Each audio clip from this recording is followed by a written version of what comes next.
তো মেইনলি আমরা আজকে পর্ব হচ্ছিল খাদ্য পুষ্টি পরিপাক। তো তুমি প্রথমেই একটা ছবি দেখতে পাইতেছ, এই ছবিটা দেখো, একটা লোক হাঁপায়া পড়ছে, বুঝছো? মেইনলি আমরা হচ্ছিল মানে জীবনে অনেক চেষ্টা করতেছি, একটা সময় গিয়ে আমরা হাল ছেড়ে দিয়ে আমরা হাঁপায়া পড়ি। কিন্তু এই যে লং রানে যারা টিকতে পারতেছে না তারাই কিন্তু দিন শেষে সাকসেসটা পাইতেছে না। তোমার জীবন যে মানে খুব স্মুথলি যাবে এরকম না, তোমার লাইফে অনেক আপস অ্যান্ড ডাউনস আসবে। ধরো আমি বর্তমানে ঢাকা মেডিকেল কলেজে আছি, আমার একটা সিকিউরড মোটামুটি ধরো ওয়াইট কী হইলো, দাঁড়াও 1 মিনিট, স্ক্রিন চলে গেছে, স্ক্রিন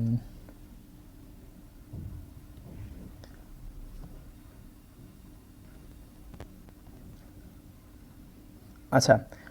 শোনো, আমার কোনো কারণে যদি নেটের জন্য আমার একটু প্রবলেম হয়, তোমরা একটু লিভ নিবা না, তোমরা 1 মিনিট একটু ওয়েট করবে, আমি চলে আসবো। মানে তোমার ডাটাও আছে, ওয়াইফাই আছে, তো সো দুইটা মিলে কলাপস হইতে পারে। তো তোমার হচ্ছিল মেইনলি আমাদেরকে লং রানে টিকতে গেলে আমাদেরকে অনেক ধৈর্য লাগবে। ফার্স্ট অফ অল তোমার লাইফে আপস অ্যান্ড ডাউনস আসবে ইজি। আমি যে এই জায়গায় আসছি, আমি এত স্মুথলি চলে আসছি এরকম না, আমার লাইফে অনেক আপস অ্যান্ড ডাউনস গেছে, আমি ডিপ্রেশনে ভুগছি, আমি ছিল অনেক কিছুই গেছে। তো আমি আস্তে আস্তে তোমাদের সাথে ক্লাসে সবগুলাই মানে শেয়ার করব। তো আমাদেরকে এরকম হাঁপায়া পড়লে হবে না, আমাদেরকে লাইফে মানে যতটুকু সম্ভব তোমার যতটুকু মানে তুমি করতে পারো এতটুকু তোমার করাই লাগবে। কারণ তুমি চিন্তা করো, দিন শেষে যাতে তোমার আফসোস না করা লাগে যে আমি আরেকটু কেন পরিশ্রম করলাম না, যদি আরেকটু করতাম তাহলে আমি আরেকটু আউটকাম পাইতাম। ঠিক আছে? তোমার তোমার যতটুকু সম্ভব তুমি সর্বোচ্চ চেষ্টাটা করবা। তুমি লাইফে কী করবা এইটা দুইটা জিনিসের উপর ডিপেন্ড করতেছে, তোমার এসএসসি এবং এইচএসসি। তুমি এই দুইটা সময় যদি তুমি লাইফে ঠিকমতো ইউটিলাইজ করো, then you can do everything. ধরো আমি আমার এখন লাইফে আসছি, আমি যদি এখন আইসা ধরো একটু লাইফের ডাউন স্টেজে যাই, ওইটা ম্যাটার করতেছে না, কারণ আমি আমার নামে শেষে একটা ট্যাগ বসায় দিছি, আমি এটা থেকে কোনো না কোনো মতে ডাক্তার হয়েই বের হব।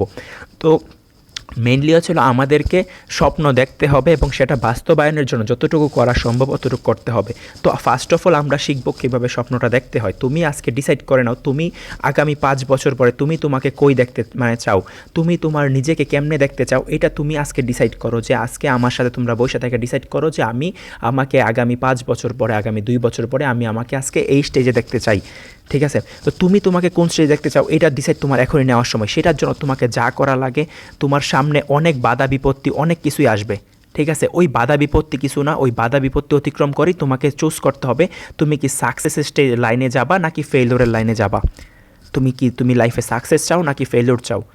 ঠিক আছে? তো তোমার আমি বলি, তোমার নিজের চ্যালেঞ্জ তুমি কার সাথে নিবা? চ্যালেঞ্জ নিবা নিজের সাথে, যে আমাকে এই স্টেজে যাইতে হবে। তোমাকে আজকে একজন একটা কথা বলতেছে, ওইটাকে তোমার কী হিসাবে, জেদ হিসাবে নেওয়া লাগবে। এটা এরকম না যে তুমি ডিমোটিভেট হইতেছো, তোমার ক্লাস নিতে গেলে তুমি ক্লাস করবা না, এই করবা না, আমি তোমাকে অনেক মানে অনেক বকাঝকা করবো, বাট এটা তোমাকে আমি ডিমোটিভেট করতেছি না। এইটা কি তোমার হচ্ছিল চেষ্টাটা তোমাকে চালিয়ে যেতে হবে। তুমি আগামী 5 বছর পরে তুমি কেমনে দেখতে, তুমি নিজেরে কেমনে দেখবা। তুমি একটা জিনিস চিন্তা করো, ধরো তুমি মেডিকেলে চান্স পাইলাম, তোমার পূর্বের রেজাল্ট কী ছিল, কোনো কিছু ম্যাটার করতেছে? আসলে কিছুই ম্যাটার করতেছে না। তো আমি যখন তোমার সৈয়দ নজরুল কলেজে চান্স পাইলাম, তো সৈয়দ নজরুল কলেজে ফার্স্ট সেমিস্টার পরীক্ষায় ফার্স্ট হয়েছিলাম আমি এবং আমার সাথে আরেকটা ফ্রেন্ড, দুজন যৌথভাবে ফার্স্ট হয়েছি। তো ওই ফ্রেন্ডটা একদম গ্রামের স্কুল থেকে আসছে, তো গ্রামের স্কুল থেকে আইসে এত বড় কলেজে ফার্স্ট হয়েছে, তো এটা অনেক কিছু না। তো মেইনলি তোমার ডেডিকেশনটা থাকতে হবে। একটা জিনিস মনে রাখবা, তোমার সাথে সবাই বেইমানি করতে পারে, তোমার আশেপাশে যারা আছে সবাই বেইমানি করতে পারে।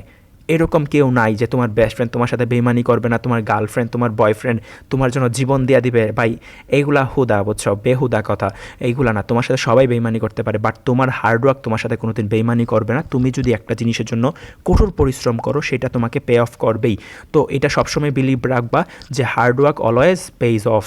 তোমার হার্ডওয়ার্ক কখনো তোমার সাথে বেইমানি করবে না। তুমি যদি একটা জিনিসের জন্য মন থেকে পরিশ্রম করো, দেন ইউ উইল বি মানে অবভিয়াসলি গেট ইট। ওকে, তুমি এটা পাবা, এটা আমি তোমাকে বলতে পারি। তো আমরা এতদিন কী ছিলাম, ফেলিওর ছিলাম ওইসব বাদ। আজকে থেকে আমরা একটা লাফ দিব, যেটা ছিল ফেলিওর থেকে আমাদেরকে সাকসেসে নিয়ে যাবে। তো আমাদের এখন থেকে টার্গেট একটাই, আমাদের টার্গেট হচ্ছিল সাকসেস। সেটা হচ্ছিল আমাদের এসএসসিতে একটা দুর্দান্ত রেজাল্ট করা, দেন এইচএসসিতে আমরা হচ্ছিল তোমার কলেজে যাওয়ার আগেই, মোটামুটি তোমরা যারা আসো তোমাদেরকে কলেজে যাওয়ার আগেই আমি তোমাদেরকে প্রিপেয়ার করে ফেলবো। কলেজে যায় দেখবা যখন সবাই তাল মিলাইতে পারতেছে না, তখন তুমি অনেকটা সামনের লেভেলে থাকবা। ওকে, তো ওইটা আমি তোমাকে কিভাবে করব, তোমার ইচ্ছার উপর। তুমি যদি এরকম ইচ্ছা থাকে যে না আমার ইচ্ছা আছে, আমি একটা ভালো কিছু করতে চাই, আমি আমার মা বাবার মুখে হাসি ফুটাইতে চাই, আমার মা বাবা আমার জন্য এত কষ্ট করতেছে, আমি যদি তাদের জন্য একটা কিছু করতে পারি, ওইটা আমার জন্য অনেক কিছু। তুমি একটা অ্যাচিভমেন্ট করছো, মানে এটা তোমার মা বাবার জন্য তুমি করছো। ধরো আমি আজকে মেডিকেলে চান্স পাইছি, আমার বাবাকে ডাকতেছে ডাক্তারের বাবা, বা আমার বাসায় এসে বলছে ডাক্তারের বাসা। তো এটাই তো তোমার প্যারেন্টস তোমার কাছ থেকে কী আশা করে, তোমাকে এত বড় সড়ো করছে, তোমার জন্য এত কষ্ট করতেছে, তোমার কি একটু দায়িত্ববোধ নাই তাদের জন্য কিছু করা?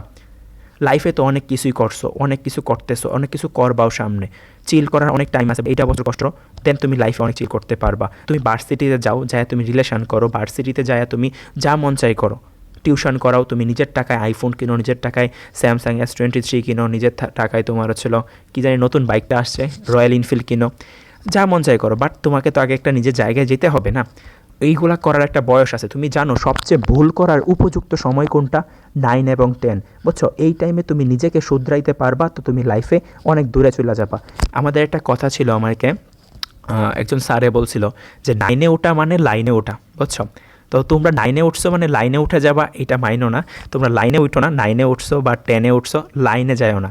মেইনলি হচ্ছিল এই সময়টাকে তুমি প্রপারলি ইউটিলাইজ করবা, তুমি নিজেকে সংযত রাখবা, লাইফ সামনে অনেক স্মুথ হবে। কিন্তু এই টাইমে তুমি সাময়িক মানে একটা শান্তির জন্য, সাময়িক একটু মানে সুখের জন্য তুমি কী করলা, একটা এখন ধরো তোমার রিলেশন করতে খুব ভালো লাগতেছে, তুমি রিলেশনের দিকে ঝুঁকলা, বাট এইটা তোমার আলটিমেটলি তোমার যে কত বড় ক্ষতি করলো, বুঝছো? এই তোমার SSC লেভেলের রিলেশন কখনো বিয়ে পর্যন্ত যায় না, বুঝছো? আমি তো দেখছি আমার ব্যাচে যেগুলো রিলেশন করছে একটারও এখন রিলেশন নাই। তো মেইনলি ছিল এগুলো যাবে না। যখন তুমি একটা লাইফে সেটেলড হইছো, তখন তুমি রিলেশনে যাও, তখন এটা একটা মানে পরিপূর্ণতা পাবে, তখন একজনকে দরকার আছে। বাট এখন তুমি রিলেশনে গেছো মানে তোমার কেরিয়ারটাকে তুমি খাইয়ে দিছো। আর হচ্ছিল এখন তুমি তোমার ঘুমকে কন্ট্রোল করো, তুমি তোমার অ্যান্ড্রয়েড ফোন থেকে যত পারো দূরে থাকো। তুমি জানো আমি কলেজ লাইফে আমি বাটন ফোন চালাইতাম, আমার অ্যান্ড্রয়েড ফোনই ছিল না, আমার ফেসবুক আইডি ডিএক্টিভ ছিল, এই ছিল না সেই ছিল না। বাট আমি নিজেরে কন্ট্রোল করছি, এখন আমি একটা জায়গায় আছি, এখন আমি আমার হচ্ছিল ধরো সব কিছুই করতেছি, ঠিক না? তো তুমিও এমন একটা জায়গায় যাও, নিজেরে সেট করো, then you will do anything you want. Okay, তাহলে আমরা ফেলুর ছিলাম না, কি ছিলাম? Don't matter. আজকে থেকে আমরা এরকম একটা লাভ দিব, সাকসেস। আমাদের সাকসেসটা কি? এখন আমাদের আলটিমেট লক্ষ্য আমাদের SSCতে একটা প্লাস লাগবেই, এটা যাতে কোনো মতে মিস না হয়। আর ইম্পসিবল বলতে কিছু নাই, ইম্পসিবলের ইমটা কাইটা দিলেই পসিবল হইতেছে। তো আজকে থেকে ডিসিশন নিয়ে ফেলো। তোমাকে নিয়ে অনেকে অনেক সময় মক করছে, পাশের বাসার আন্টি থেকে শুরু করে অনেকে অনেক কথা শুনাইছে যে তোর দ্বারা তো কিছু হবে না। তুমি পাইলট স্কুলে চান্স পাইছো মানে তোমার মধ্যে অবশ্যই একটা পটেনশিয়ালিটি আছে, ওই পটেনশিয়ালিটিটাকে তুমি কাজে লাগাও, এবং ওইটাকেই, এই ইম্পসিবলটাকে তুমি ফেলে দিয়ে সামনে আগায় যাও। আমি যখন তোমার হচ্ছিল ডিএমসির জন্য প্রিপারেশান নিতেছিলাম, আমি একটা জিনিস খুব ভালো, মানে এটা আমার তোমার টেবিলের সামনে লেখা ছিল, এই কথাটা, এটা আমার টেবিলের সামনে লেখা রাখছিলাম, if you don't fight for what you want then don't cry what you lose. তুমি যেটা মানে তোমার দরকার, ওইটার জন্য তুমি যদি ফাইট না করতে পারো, তাইলে পরবর্তীতে গিয়ে তুমি ওই জিনিসটার জন্য কখনোই কাঁদবা না, কখনোই তোমার হচ্ছিল মানে অনুশোচনা করবা না যে আমি কেন, কারণ তুমি তো এটার জন্য তুমি দিই না। তুমি চিন্তা করো, এত মানুষ পরীক্ষা দিবে, মানে এত অর্দি থাকতে আল্লাহ কেন তোমাকে এই জিনিসটা দিবে, আল্লাহ কেন তোমাকে প্লাসটা দিবে? হ্যাঁ, তোমার থেকে আরেকটা ছেলে মানে ওই রিলেশন করে নাই, ফোন টিপে নাই, মানে ঘুমায় নাই, এত বেশি এত পরিশ্রম করছে এত প্রতিকূলতার মধ্যে, তাও ওই ছেলেটাকে আল্লাহ দিবে নাকি তোমাকে দিবে? অবশ্যই তো আল্লাহ ন্যায় বিচারক না, তোমার সাথে তো মানে ওর সাথে তো অন্যায় করে তোমাকে দিয়ে দিবে না, এটা মানতে হবে। সবার আগে কি করা লাগবে যেন? আত্মশুদ্ধি করা লাগবে। তুমি একটা জিনিস ভুল করছো বা তোমার একটা কিছু হয়েছে, কখনোই সার্কামস্টেন্স খুঁজবা না আশেপাশে যে তুমি ওর উপরে দোষ ফালাও। সবসময় দোষটা নিজের উপরে নিবা, যে আমার কোনো গাফিলতি আছে, তাহলে আমার কী গাফিলতি আছে আমাকে ওইটা বের করা লাগবে। ওকে, তাহলে আমাকে ওইটা বের করা লাগবে যে আমি কী গাফিলতিটা করছি। তো তুমি নিজের ভুলটা ধরো, তাহলে আত্মশুদ্ধি করো, then you can do everything. তুমি যে নিজের মানে ভুলটা ধরতে পারে সে লাইফে সাকসেস হবেই। তারপর ওই জিনিসটা শুধরানোর চেষ্টা করো। আমি যখন তোমাদের লেভেলে ছিলাম, তো আমিও মোটামুটি এরকম, আমি এতটুকু কেরিয়ার নিয়ে এতটুকু চিন্তা করতাম না, কারণ আমাদের মোহনগঞ্জে কেরিয়ার নিয়ে কথা বলার মতো খুব কম মানুষ আছে। বাট আমি ময়মনসিংহ যাওয়ার পরই যে জিনিসটার প্রেমে পড়ছিলাম, এই জিনিসটা, যে ছবিটা তোমরা দেখতেছো, এই যে একটা সাদা অ্যাপ্রন এবং হাতে একটা স্টেথোস্কোপ, ময়মনসিংহ যাওয়ার পরে এই জিনিসটার মানে আমি প্রেমে পড়ি। আমি যেই একজন ভাইয়ের কাছে পড়তাম, ওই ভাই একদিন মানে একটা অ্যাপ্রন পরে আসছে, গলায় একটা স্টেথো ছিল, মানে তখনই আমি ডিসাইড করে নিছি আমার এই অ্যাপ্রন এবং স্টেথোটা লাগবে। ময়মনসিংহ মেডিকেলের সামনে দিয়ে গেলে আমার মানে বুক ধপধপ করতে করতো যে এই স্টে তো আরও ছিল একটা অ্যাপ্রন দেখলে যে আমি কবে এটা পড়তে পারবো, এটা কবে আমার একটা হবে নিজের, বুঝছো। মেনলি হচ্ছিলো এই জিনিসটার প্রতি আমার এত একটা ফ্যাসিনেশন কাজ করছে। আমি তোমার হচ্ছিলো এইচএসসি পরীক্ষা দেওয়ার আগে বিভিন্ন কম্পিটিটিভ পরীক্ষা দিয়ে প্রাইজ পাইতাম, তো একদিন একটা স্টেথোস্কোপ প্রাইজ পাইলাম। ওই স্টেথোস্কোপ গলায় দিয়ে আমার সব ফ্রেন্ডরা ছবি তুলছে, আমি পাইছি নিজে কিন্তু আমি ছবি তুলি নাই। কারণ হচ্ছে আমি ওইটাকে এটা পলিথিনে মুড়াইয়া আমার টেবিলের সামনে তোমার টানায় রাখছিলাম যে আমি যেদিন চান্স পাবো ওই দিন আমি স্টেথোটা দিব। তারপর আমার যেদিন মেডিকেলের রেজাল্ট দিল, আমি দেখলাম ঢাকা মেডিকেল, তখন আমি ওই পলিথিনে টান দিয়ে ছিঁড়লাম, বুঝছো, ছিঁড়ে তারপরে গলায় ঝুলাইলাম, ঝুলাই একটা ছবি তুললাম, তারপর ফেসবুকে দিলাম। তো এটাই মেইনলি হচ্ছে তোমার স্বপ্নটাকে বুনতে হবে, সেটার জন্য তোমার পরিশ্রম করা লাগবে, কঠোর পরিশ্রম। মনে রাখবা কেউই এত সহজে মানে এত ভালো জায়গায় যেতে পারে না। অনেকে তোমার সামনে ফ্ল্যাক্স নিবে যারা ভালো জায়গায় গেছে, আরে পড়া লাগবে, আমি তো পড়াশোনাই করছি না, এমনি এমনি হয়ে গেছে, হুদা মিথ্যা কথা, বুঝছো। ওই নিজে তো তোমার হচ্ছে কই মোটিভেট করবে, তোমাকে ডিমোটিভেট করে দিছে। ভাই স্যাক্রিফাইস ছাড়া কিছু সম্ভব না। আমি ইন্টার লাইফে কী স্যাক্রিফাইস করছি আমি জানি। আমার কাছে তো এত যে ডিএম আসা পড়ছে এরকম না। ধরো এই মেডিকেল একটা প্রফেশন, এই প্রফেশনে কি, এই প্রফেশনের মধ্যে দেখো তুমি ডিপেন্ড করতে তুমি একটা মানুষের লাইফ বাঁচাবা, ঠিক আছে। তো তোমাকে মানে নিজের এরকমভাবেই গঠন করা লাগবে, বুঝছো। আমি মেনলি কলেজে থাকতে এরকম চিন্তা করতাম যে আসলে আমি তো যদি মানে আমি কখন আমি এটার জন্য অর্দি হব, এত এত মানুষ পরীক্ষা দেয়, আল্লাহ কেন আমাকে জিনিসটা দিবে, তাহলে আমার আচরণে পরিবর্তন আনা লাগবে। একজন ডক্টরের যেমন পরিচয় মানে একটা আচরণ থাকা দরকার, একটা বিহেভিয়ার থাকা দরকার। একজন ডক্টর কেমন মানুষ, কেমনে মানুষকে ট্রিট করবে, ওই রকম বিহেভিয়ার আনা দরকার। নিজের মধ্যে স্বচ্ছতা আনা দরকার। তো আমি নিজের মধ্যে এইগুলো আনার চেষ্টা করছি যাতে আমাকে আল্লাহ এটার জন্য অর্দি মনে করে। তো তুমিও নিজেকে এটার জন্য এভাবেই গড়ে তোলো।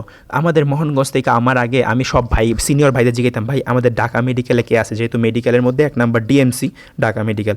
তো সব বাইরেই বলতো সলিমুল্লাহ পর্যন্ত, কারণ 2 নাম্বারে সলিমুল্লাহ মেডিকেল ঢাকাতে। ঢাকা মেডিকেলে কেউ নাই। আমি জিনিসটা খুব কষ্ট পাইতাম যে আমি যে একজনের কাছ থেকে গাইডলাইন নিব যে ঢাকা মেডিকেল কেউ নাই। আমি চিন্তা করছি একদিন যে কেউ নাই মানে যে আর কেউ হইতো না এরকম তো না, ঠিক না। তো আমি কেন পারতাম না, আমি কেন পারবো না, আমি অবশ্যই পারবো। দেন আমি এটার জন্য স্টেপ নিছি যে না আমার যে কোনো মূল্যে ঢাকা মেডিকেল লাগবে। কারণ আমি যদি পাইতে পারি দেন আমার এলাকার পোলাপানরা স্বপ্ন দেখতে পারবে যে না ভাই পাইছে মানে এই মোহনগঞ্জ থেকে গিয়ে তাহলে আমরাও পাইতে পারি। তো আমি চাইবো, বুঝছো, তোমাদেরকে যেহেতু আমি এসসি থেকে শুরু করছি, তোমাদের ব্যাচ থেকে মিনিমাম 3-4টাকে ডিএমসিতে আনা, অ্যান্ড তোমাদের ব্যাচ থেকে মানে কলেজ লাইফে খুব ভালো যাতে একটা তোমরা করতে পারো। এই হচ্ছিল আমার ওই স্বপ্নের অ্যাপ্রন স্টেতে পড়া ছবি। তারপরে এই যে মেডিকেলিয়ান ফাইনালি। তো এতটুকু কথা ছিল তোমাদেরকে আমার বলা উচিত অ্যাজ এ সিনিয়র। তো আমি তোমাদের বললাম। তো তোমরা এখনই আগামী দিনে কে কই নিজেরা দেখতে চাও, বুয়েট, ঢাকা মেডিকেল, ঢাকা ভার্সিটি, জেনে দেখতে চাও, ওইটার জন্য স্বপ্নটাকে আগে বুনো, ওই স্বপ্নের জন্য পরিশ্রম করো। ওকে, তো বেস্ট অফ লাক সবার জন্য। তো আমরা এখন পড়াশোনায় শুরু করব। আচ্ছা, তো আমরা পরিপাক পড়ব। আমরা কোন চ্যাপ্টার পড়ব? পরিপাক। তো পরিপাক, হ্যাঁ। তো আমরা পড়াশোনা শুরু করি। তো আমি আমার ক্যামেরাটা অফ করে দিই, বুঝছো। তো আমাকে তোমরা দেখতে পাবা না, এখন শুধু স্ক্রিনটা দেখতে পাবা।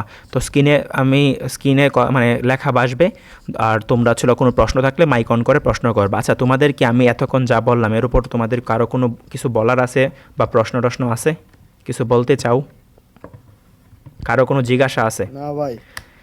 আচ্ছা, যার নাই তো না। যার নাই ভালো, আর যাদের আছে তারা বলতে পারো যে কোনো জিজ্ঞাসা আছে কিনা কোনো বিষয়ে।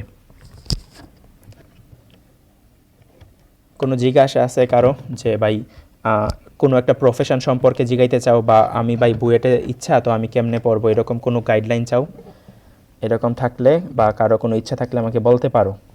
আর এটা নিয়ে তোমার ছিল কি জানো, আমি যখন বলতাম আমার ঢাকা মেডিকেল স্বপ্ন, আমার নিয়ে অনেকে হাসতো যে তুই ঢাকা মেডিকেল চান্স পাইবে দেখবাম না, বুঝছো, এরকম করতো। তো তুমি এখন বলবা, দেখবা তোমার নিয়েও হাসতেছে, তো তুমি ওই যায় দেখাই দিবা যে ওই হাসছিলি না, এখন দেখাই দিলাম, আচ্ছা। তো আমি হচ্ছিল মেইনলি এরকম ছিল আমাকে নিয়ে। আমাকে হচ্ছে একটা ময়মনসিংহে একটা ভাইয়া ছিল, ওই ভাইয়া আমাকে মানে অনেক দেখলে অনেক মক করতো যে সৌরভ তুমি তো এত ভালো স্টুডেন্ট, তুমি এইখানে আসছো, মানে ভাই আমাকে অনেক মক করতো। তো পরে হয়েছে কি, আমি যখন মানে ভাই ছিল মানে একবার হয়েছে কি একটা অলিম্পিয়াড হবে, তো ভাই আমাদের বান্ধবী যারা আছে মোহনগঞ্জের ওদেরকে বাসায় পড়াইতো। তো ওই বান্ধবীরারে বললো যে তোরা পরীক্ষা দেও, তোমরাও অনেক ভালো করবা। পরে কইতেছে ভাই আমরা তো দিলেও চান্স পাবো না, যদি কেউ পায় এটা একমাত্র মোহনগঞ্জ থেকে সৌরভ পাইতে পারে। পরে ভাই কয়ে ওই সৌরভরে আমি 4 দিনই পড়াইছি, আমি জানি, মানে আমি ভাইয়ের কাছে 4 দিন পরে ছেড়ে দিয়েছিলাম, তো ভাই আমার প্রতি অনেক রাগ। ভাই বাসে ওটা আমি 4 দিন পরে জানি ওর কতটুকু পটেনশিয়ালিটি আছে, ওর জীবনেও চান্স পাবে না। তারপরে আমি ওই অলিম্পিয়াডে 4th হয়ে গেছি, বুঝছো, 4th হওয়ার পরে বাইরে বলছি, ভাই তো বিশ্বাসই করে না। তারপরে হ্যাঁ ভাই গিয়ে আবার রেজাল্ট চেক করে আসছে, ভাই ওই কোচিংয়ের ছিল। তারপর যখন ডিএমসি পাইলাম না, সবার আগে ভাইরে ফোন দিছি যে ভাই ঢাকা মেডিকেল পাইছি। হ্যাঁ ভাই তো কয়, হ্যাঁ খুশি, আমি তো অনেক খুশি হয়েছি তুমি আইসো। তা আমি তো বুঝতেছি বাইরে অনেক জ্বলতেছে, বুঝছো। তো এরকম তোমাকে নিয়ে যে যেটাই বলছে জ্বলানোর জন্য হলেও পড়াশোনাটা শুরু করো। ওকে, তাই আমি ক্যামেরাটা অফ করলাম, আমরা পড়াশোনা শুরু করি। ওকে, কারো কোনো কিছু বলার থাকলে আমাকে বলতে পারো এখন, আমি এখন অফ করে দিতেছি। বলবা কেউ কিছু? মানে হ্যাঁ বল। সায়েন্স থেকে ডাবিতে সহ চান্স পাওয়ার উপায় কি?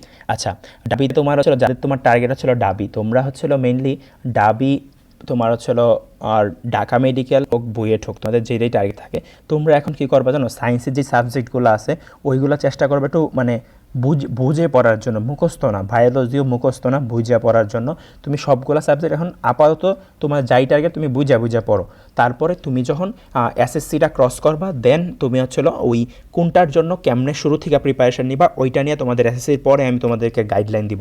বাট এখন তোমাদের জন্য হচ্ছে কী করবা, তোমাদের সবগুলো সায়েন্সের সাবজেক্ট বেসিক সহকারে পড়বা, যাতে তোমরা পরবর্তীতে গিয়ে ওইটাকে না আটকাও। ওকে,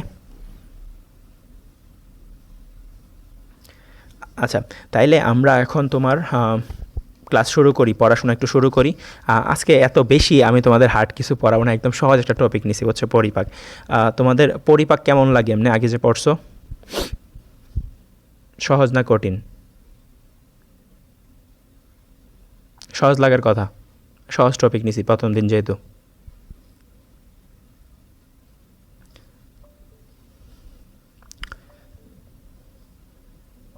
এই তো একদম ঠিক টাইমে পোলাপানগুলো অ্যাড হয়েছে, এখন পড়ানো শুরু হবে তো এখন অ্যাড হয়েছে। আচ্ছা, আমি তোমাদের নাম জানি না, আমার তোমাদের নাম জানা উচিত, নাহলে আমি প্রশ্ন করতে পারবো না। একজন একজন নাম বললে বেটার হইতো আই থিঙ্ক। হ্যালো গাইস, সবাই কেমন আছো? হ্যালো আচ্ছা, বাচ্চারা, একজন একজন করে মাইক অন করে কথা বলো। হ্যালো বাচ্চারা কেমন আছো?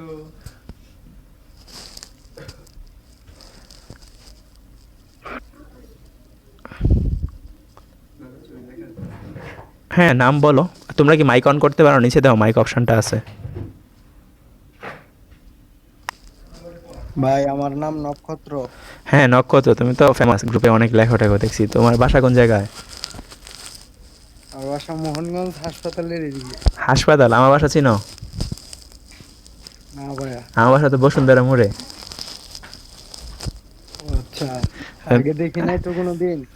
তুমি তো আমার প্রতিবেশী। পরে আর কে? পরে আরেকজন মাইক অন করো। ভাই আমি হচ্ছে ভাই নিয়ন 10। নিয়ন? হ্যাঁ ভাই, হ্যাঁ নিয়ন, তোমার বাসা কোন জায়গা? বাসা হচ্ছে বাজারের ভিতরে, যে পুরাতন কৃষি ব্যাংকটা আছে না ওই। হ্যাঁ হ্যাঁ, আচ্ছা আচ্ছা, পুরাতন কৃষি ব্যাংক। পরে আরেকজন গেমিং উইথ, বলো তোমার নাম কি? ওইটাই ভাই, আমি নিয়ন গেমিং উইথ নিয়ন। ও আচ্ছা আচ্ছা, আগের জিমেল অ্যাকাউন্ট তো তাই। ও আচ্ছা, ফ্রি ফায়ার খেলতে না কেটে দিয়ে? হ্যাঁ ভাই। আচ্ছা, পরে এমডি বলো, নাম বলো। ভাই ভালো আছো? জি ভাই। আমার নাম জারিফ। জারিফ, আচ্ছা, তোমার বাসা কোন জায়গা? মার্কাস। মার্কাস? হ্যাঁ মার্কাস তো আমি আগে দিনের অর্ধেক সময় থাকতাম ওইদিকে। আচ্ছা, পরে আর কে? ভাই ভালো আছো? হ্যাঁ হ্যাঁ, বলো তোমার নাম কি? জিনাতুনুর জিসা, জিসা, আচ্ছা জিসা, তোমার বাসা কোন জায়গা? ও তোমায় তো আমি চিনছি। ফায়ার সার্ভিসের সামনে। হ্যাঁ হ্যাঁ, চিনছি তোমাকে। তারপর বাকির আরেকজন? ভাই আমার নাম কাব্য, কাব্য, বাসা কোন জায়গা তোমার? থানার পিছন মোহনগঞ্জ। ওই কাব্য, হ্যাঁ হ্যাঁ চিনছি। এই কাব্য, আমি তো জানি না, তুই আগে পরিচয় দিবি না বেটা। আচ্ছা, পরে আর কে আছো, নাম বলো। দাদা আমার নাম ঈশা, ঈশা, আচ্ছা, তোমার বাসা কোন জায়গা? বউবাজার রোড। বউবাজার। এই তোমরা কি মাইন্ড করতেছো আমি গল্প করতেছি দেখা? না দাদা। আচ্ছা, আমি পড়া শুরু করে দিব। আচ্ছা, বউবাজার, ঈশা। আর বলো, আর কেউ আছো? হ্যাঁ জি ভাই, আমার নাম সাইমন। হ্যাঁ, আমার ভাষা বাসা কই বললা? বললা? আচ্ছা আচ্ছা আচ্ছা, বুঝতে এই একসাথে এতজন কথা বলো কেন? আচ্ছা, ওই তোমার এই মোস্তফা আইডিটা একটু অফ রাখো, এটা রিপিট হইতেছে। আচ্ছা, তারপর আরেকজন বলো। ভাইয়া আমার নাম শিশির। শিশির, বাসা কোন জায়গা তোমার? এই তো আলমোবিন রোড, দক্ষিণ দৌলতপুর। দক্ষিণ দৌলতপুর। হ্যাঁ হ্যাঁ, সব তো আমার বাসার কাছে। আমার বাসা কই জানো? আমার বাসা ছিল বসুন্ধরা মোড়ে, একদম বসুন্ধরা মোড় চিনো না? তুমি দেখছি স্কুলে। হ্যাঁ, সব সব কাছাকাছি। আরে মোহনগঞ্জটাই তো ছোট একদম। পরে আর ভাই কেউ? আমার নাম সামিয়াল রাফি। সামিয়াল রাফি। তোমার বাসা কোন জায়গা? আমার বাসা ব্যাংকাস মোড়। ব্যাংকাস, আচ্ছা আচ্ছা। এই সামি, তুমি কি সাদি ভাইয়ের ভাই? জি। ও, আমি তোমাকে ক্যামেরা অন করার সময় আমি দেখছি। আচ্ছা, আমি কনফিউজ ছিলাম। আচ্ছা, সাদি ভাই অন কই আছে? সাদির লন্ডন আছে। আচ্ছা, আমি শুনছিলাম। আচ্ছা, তারপরে আর কি আছো? নাম বলো। ভাই আমি দুপুর নূপুর। আচ্ছা, তোমার বাসা কোন জায়গায়? উপজেলা। উপজেলা, আচ্ছা। তাইলে এই নিয়ে তোমার অনেকেই অনেক রকম জিমেল দিয়ে ঢুকছো। তো নাম আমি আস্তে আস্তে মুখস্থ করে ফেলবো। তো নাম কেমনে মুখস্থ করবো? ক্লাসে বেশি বেশি উত্তর দিবা, তাহলে নাম মুখস্থ হয়ে যাবে। ওকে, তাহলে আমরা ক্লাস শুরু করি। বাকিরা যারা আসো তোমরা ক্লাসে উত্তর দিবা, তারপর আমি নাম জিগাবো, তাহলে দেখবা নাম মুখস্থ হয়ে গেছে। যারা উত্তর দিবে তাদের নাম এমনি মুখস্থ থাকবে। তো আমি ক্যামেরা অফ করে দিতেছি। আমি এখন তোমরা শুধু আমার স্লাইড দেখতে পাবা।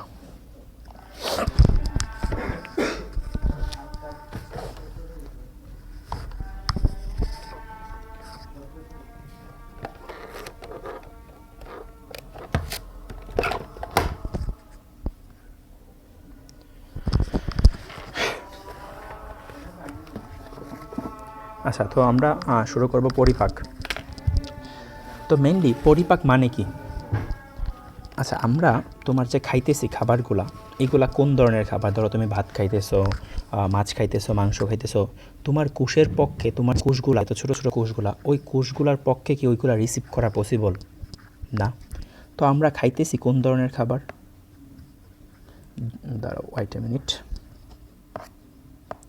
আমরা তোমার জটিল তোমরা যদি লেখা না বুঝো আমাকে বইলো, জটিল খাদ্য খাইতেছি, কিন্তু এই জটিল খাদ্য তো আমাদের কোষ নিতে পারবে না।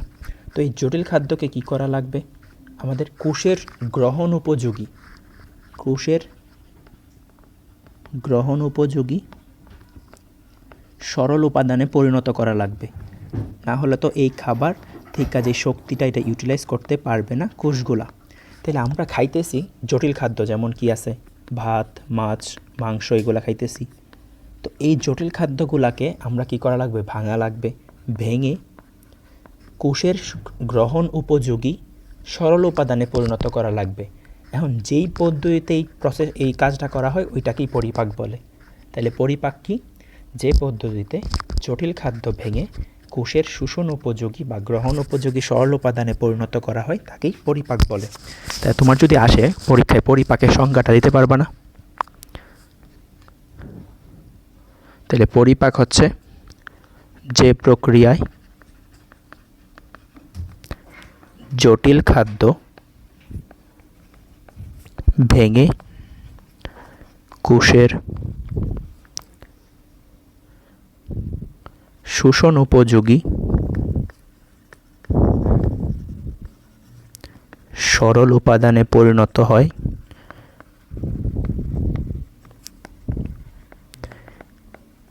তাকেই পরিপাক বলে। তো প্রশ্নটা একদম ইজি, যে জটিল খাদ্য ভাঙা সরল খাদ্য হইছে, ওইটাই পরিপাক। এখন এই পরিপাককে আমরা দুই ভাগে ভাগ করতে পারি। এই পরিপাক হচ্ছে দুই ধরনের, একটা হচ্ছে তোমার যান্ত্রিক, আরেকটা হচ্ছে তোমার রাসায়নিক পরিপাক। যান্ত্রিক পরিপাক আর কি রাসায়নিক পরিপাক। এখন যান্ত্রিক পরিপাকটা কি? নর্মাল যেগুলা, ধরো খাদ্য চাবাইতেছি, খাদ্য বড় টুকরা ছিল ছোটো ছোটো টুকরায় পরিণত করছি, এটাই। তাইলে খাদ্য তোমার চিবানো, পেষণ করা, এই জিনিসগুলা, যেমন ধরো আমরা যদি ধরো 1 মিনিট,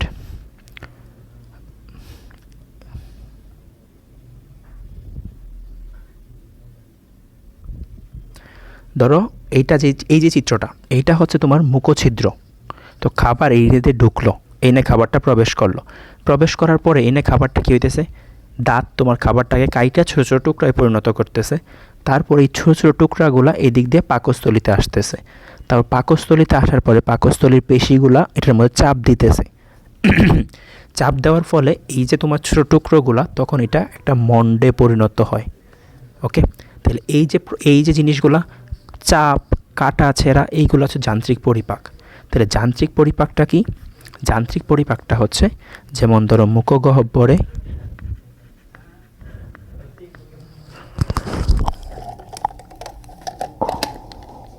এক মিনিট,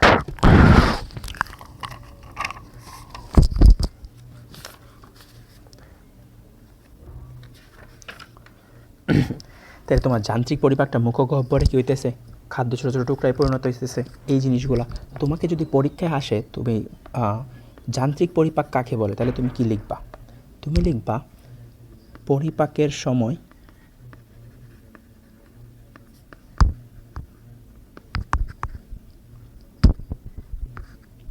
জীবাণু, তারপর হচ্ছে তুমি যে গলাধকরণ করতেছো, গলাধকরণ মানে গলা দিয়ে যে ভিতরে আসতেছে, এই গলাধকরণ ও পৌষ্টিক না ও তোমার হচ্ছিল পেশল সঞ্চালন, মানে কি যে পেশিগুলা সঞ্চালনের কারণে এনে তোমার পেশিগুলা সঞ্চালন হইতেছে পাকস্থলী, এই পাকস্থলীর পেশিগুলা সঞ্চালনের কারণে এবং হচ্ছিল পেশল সঞ্চালনের কারণে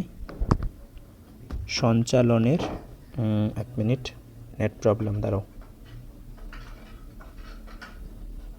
পেশল সঞ্চালনের কারণে ছোট ছোট টুকরায় পরিণত হওয়া, সঞ্চালনের কারণে খাদ্যের ছোট ছোট টুকরায় পরিণত হওয়াকে কি বলা হয়? যান্ত্রিক পরিপাক। তাইলে আমরা দেখলাম যান্ত্রিক পরিপাকটা কি? পরিপাকের সময় জীবাণু দাঁতের মাধ্যমে গলাধকরণ, গলা দিয়ে নিচে নামতেছে, তারপর পাকস্থলী এবং ক্ষুদ্রান্তের মধ্যে পেশল সঞ্চালন হয়। এই পেশল সঞ্চালনের কারণে ছোট ছোট টুকরায় পরিণত হয়। এই জিনিসটাই হচ্ছিল যান্ত্রিক পরিপাক। এখন তাহলে রাসায়নিক পরিপাকটা কি?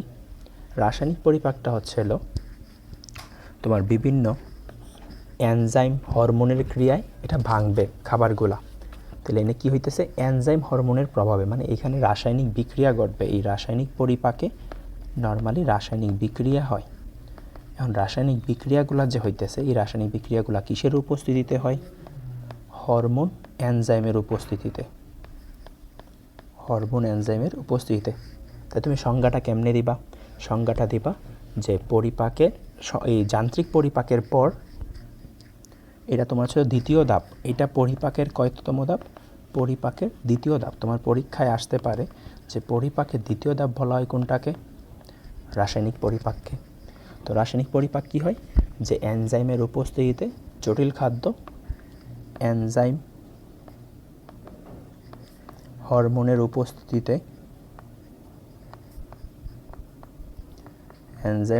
উপস্থিতিতে জটিল খাদ্য ভেঙে সরল উপাদানে পরিণত করার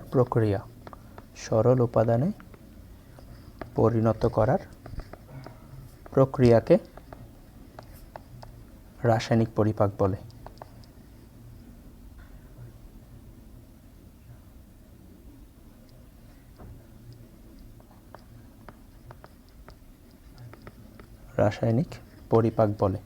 তাহলে আশা করি তোমরা যান্ত্রিক পরিপাক এবং রাসায়নিক পরিপাকের পার্থক্যটা বুঝছো। আর পরিণত করাকে যান্ত্রিক পরিপাক বলে। তাহলে যান্ত্রিক পরিপাকটা হচ্ছে নর্মালি জীবাণু, গলাধকরণ এবং পেশল চাপের কারণে খাদ্য ছোটো ছোটো কণায় পরিণত হইতেছে, এইটাই। আর এই তোমার রাসায়নিক পরিপাকটা হচ্ছিল কি? এনজাইম হরমোনের উপস্থিতিতে ক্রিয়া বিক্রিয়া হবে, তারপরে জটিল খাদ্যটা ভেঙে সরল খাদ্যে পরিণত হবে।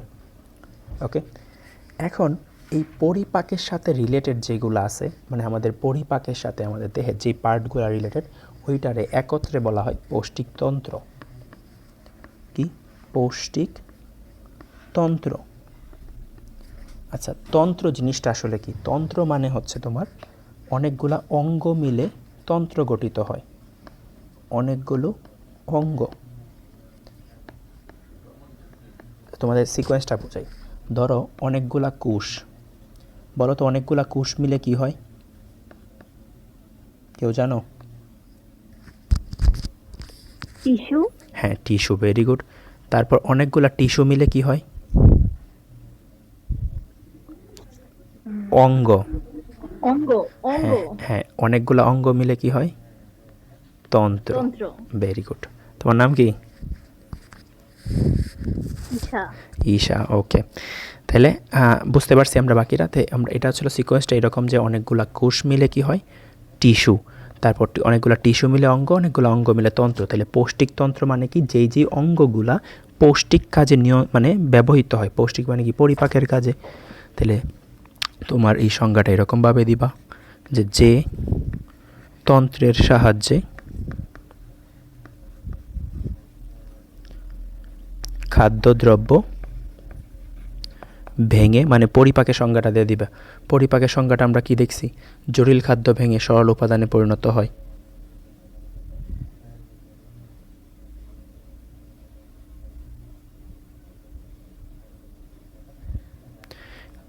যে তন্ত্রের সাহায্যে খাদ্যদ্রব্য ভেঙে কোষের শোষণ উপযোগী সরল উপাদানে পরিণত হয়।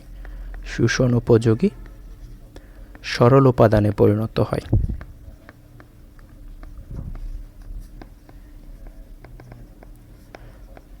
তাকে পৌষ্টিকতন্ত্র বলে। একদম ইজি, এতটুকু তো কারো সমস্যা থাকার কথা না। আচ্ছা, এখন এই যে পৌষ্টিকতন্ত্র, এটা আসলে কী কী দ্বারা গঠিত? এইটা তোমার দুইটা জিনিস দ্বারা গঠিত। হ্যাঁ বলো, কারো সমস্যা আছে? থাকলে মাইক অন করে আমাকে প্রশ্ন করো। এই পৌষ্টিকতন্ত্র দুইটা জিনিস দ্বারা গঠিত। এক হচ্ছে তোমার পৌষ্টিক নালী, আর দুই হচ্ছে পৌষ্টিক গ্রন্থি। পৌষ্টিক নালী আর হচ্ছে পৌষ্টিক গ্রন্থি। এখন কথা হচ্ছে যে ভাই গ্রন্থি মানে কি?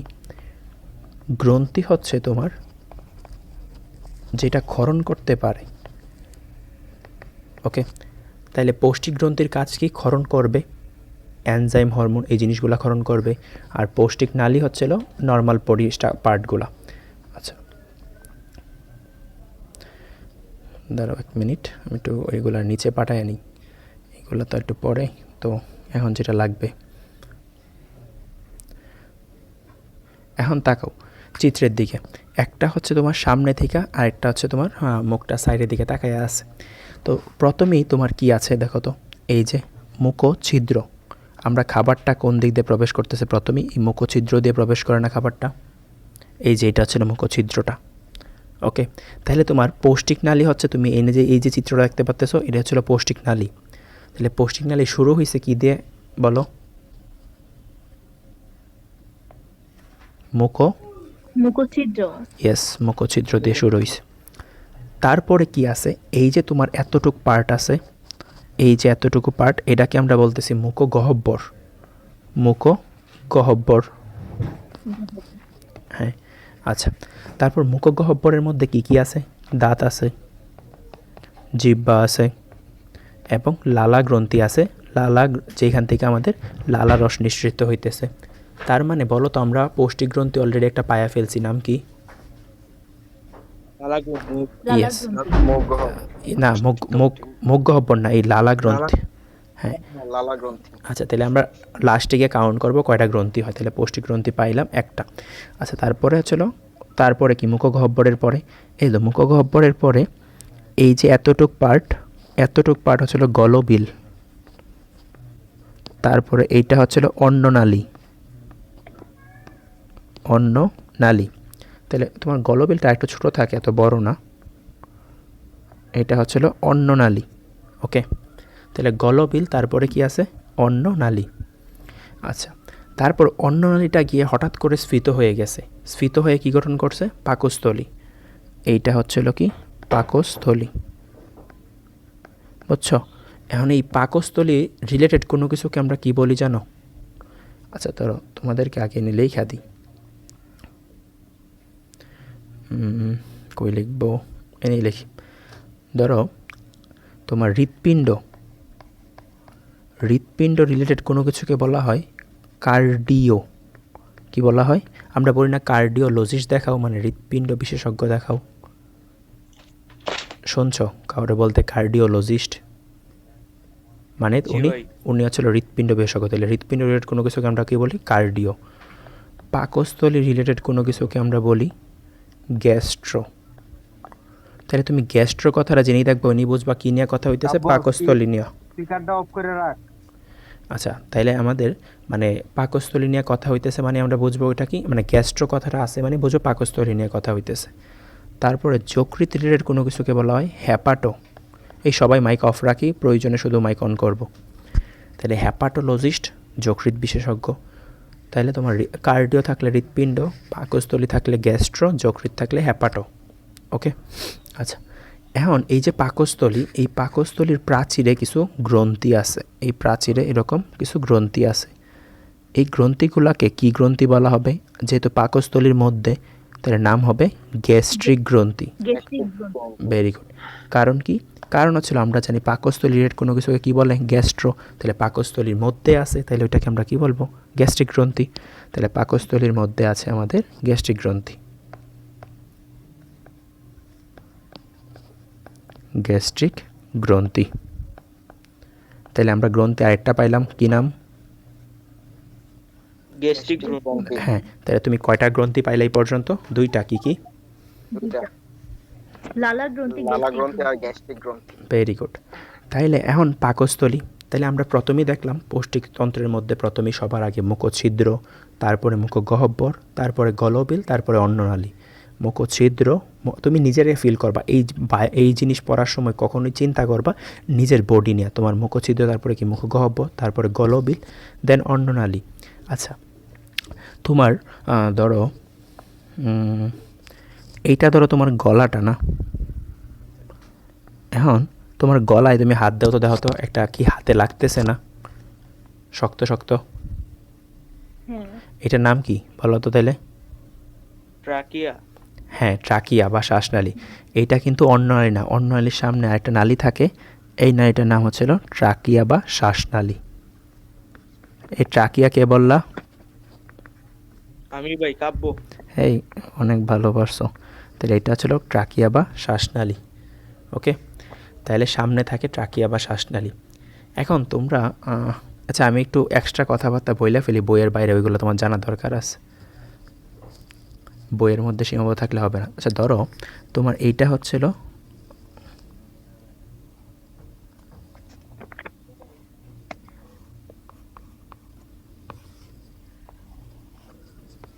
এটা হচ্ছে তোমার মুখটা নাকি? তো এইরকম তুমি হা কইরা আসো, তো এখন এইটা এদিকে আসলো, এখন এনে তো দুইটা নালী আছে, একটা নালীর নাম কি, সামনেটার নাম কি? ধরো এইটার নাম কি? এই মাইকটা একটু অফ রাখি আমরা। আচ্ছা, তো সামনের নালীটার নাম কি ছিল বললো মাত্র? ট্রাকিয়া। ট্রাকিয়া। আর পিছনেরটার নাম কি?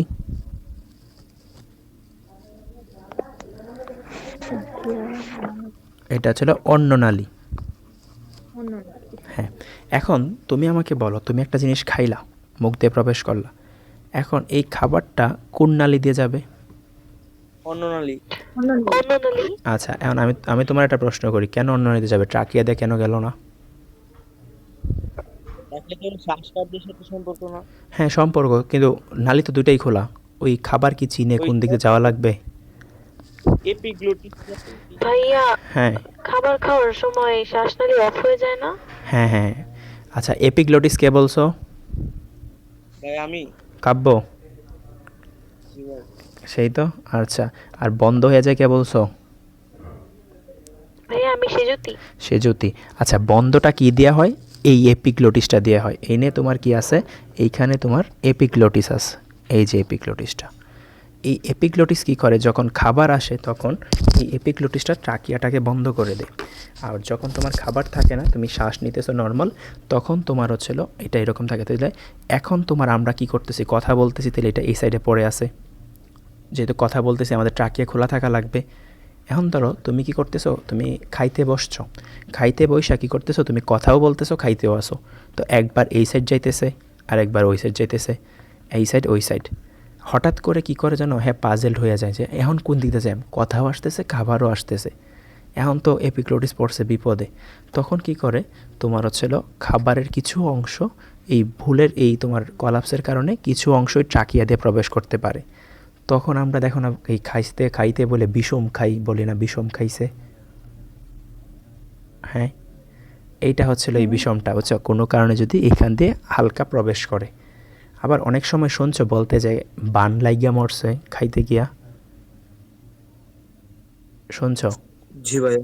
হ্যাঁ, এটা কি হয় যেন, খাবার ট্রাকিয়াতে বেশি প্রবেশ করে ফেলে।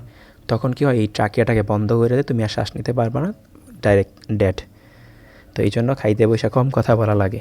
ওকে, এই ছিল এটা কি, তাহলে তোমার এটা নিয়ন্ত্রণ করতেছে কি এপিগ্লোটিস। এটা তোমার বইয়ে নাই, বাট আসলে আমি একটু বাইরে থেকে বললাম। আচ্ছা, তাইলে আমরা এনে দেখলাম পাকস্থলী। তারপরে কি আছে, পাকস্থলীর পরে দেখো একটা তোমার এখানে বাঘ হইল না, এই যে বাঘটা, এটার নাম কি জানো? এটা সামনে তোমার হচ্ছিল চইলা আসছে, ওই মোটাটা দেখতেছো, তো মোটাটার পিছনে এই যে এরকম যেমন চিকন দেখতেছো না, এরকম একটা চিকন ইউ আকৃতির বাঁকা আছে। এই বাঁকাটার নাম হচ্ছে তোমার মেনলি, এই যে ছোটো জিনিসগুলো আছে এটা হচ্ছিল, এটার নাম ক্ষুদ্রান্ত, এই চিকনগুলা নালী, আর এইগুলো হচ্ছিল বৃহদন্ত। তাহলে ক্ষুদ্রান্ত আর কি বৃহদন্ত্র। এখন দেখো এই যে ইউ আকৃতির যে ফার্স্টটা, এটার মাঝখানে একটা মরিচের মতো অংশ দেখতেছো, এটার নাম হচ্ছে তোমার অগ্নাশয়। কি? ভাইয়া, হ্যাঁ বলো। ভাইয়া, ও নাকি ঢুকতে চাইতেছে, রিকোয়েস্ট নাকি অ্যাকসেপ্ট করতেছো না? ও ওয়াইট, আমি খেয়াল করি নাই। বলো এখন দিতে সবাইকে।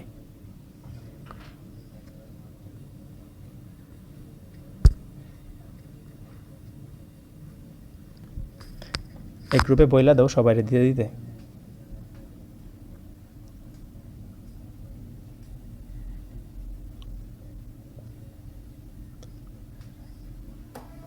আমি তো কানে তোমার হেডফোন দিয়ে রাখছি, কানে আমার হেডফোন তো এক্সট্রা, তো এই জন্য শুনি নাই।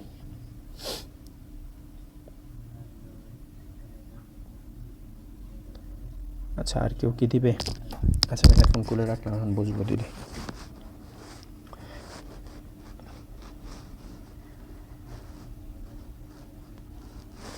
আচ্ছা, তাইলে হচ্ছে তোমার অগ্নাশয়ের পরে ছিল ক্ষুদ্রান্ত বৃহদন্ত্র। তাইলে তোমার এই পাকস্থলীর নিচে যে ইউ আকৃতির যে একটা বাঁকা দেখলাম না, এইটাকে বলা হয় ডিওডেনাম। আমরা জানি না ক্ষুদ্রান্তে 3টা পার্ট আছে, ডিওডেনাম, জেজুনাম, ইলিয়াম। না জানলেও এখন জানবো সামনে। তো তুমি মনে রাখবা ক্ষুদ্রান্ত, এই ক্ষুদ্রান্তের পার্ট হচ্ছে তোমার 3টা, এটা মনে রাখতে পারো এইভাবে। ক্ষুদ্র ডিজাইন মানে কি, ডিওডেনাম, জতে হচ্ছিল জেজুনাম, আর ইতে হচ্ছিল ইলিয়াম। তাহলে কারো যদি নাম মনে না থাকে এইভাবে মনে রাখতে পারো যে ক্ষুদ্রান্তে 3টা পার্ট, কী কী? ক্ষুদ্র ডিজাইন, ডিওডেনাম, জেজুনাম, ইলিয়াম। তাহলে এই যে ইউ আকৃতির যে ফার্স্টটা দেখলা না, এই যে ইউ আকৃতির, এইটার নাম হচ্ছিল ডিওডেনাম। তাইলে অগ্নাশয়টা কই থাকে এখন বলো তো? ডিওডেনামের মাঝখানে, দেখছো ইউ আকৃতির মাঝে না? তাহলে অগ্নাশয় থাকে ডিওডেনামের মাঝে। তাইলে তোমার আরেকটা গ্রন্থি পাইলাম যেটার নাম হচ্ছিল অগ্নাশয়। দেখো অগ্নাশয়টা কিন্তু নালীর মধ্যে না, নালীর বাইরে। তো এটা আসলে কি একটা গ্রন্থি, বুঝতে পারছো? এখন তোমার দেখো এই পাশে একটা বড় একটা গ্রন্থি দেখা দিতেছে, এই যে তোমার ছবির মধ্যে দেখো, এটা হচ্ছিল এই যে এইটার নাম হচ্ছিল কি যকৃৎ বা কলিজা বা লিভার। আমরা বলি না কলিজা, হ্যাঁ কয় না কলিজাটা কত বড় ইসে ছেলেটার, এই হচ্ছিল সেই কলিজা, বুঝছো? তাইলে আমরা কি কি দেখলাম? এখন হচ্ছিল আরেকটা গ্রন্থির নাম যকৃৎ। তাহলে এখন বলো কয়টা গ্রন্থি পাইলা তুমি টোটাল? 4টা। কি কি?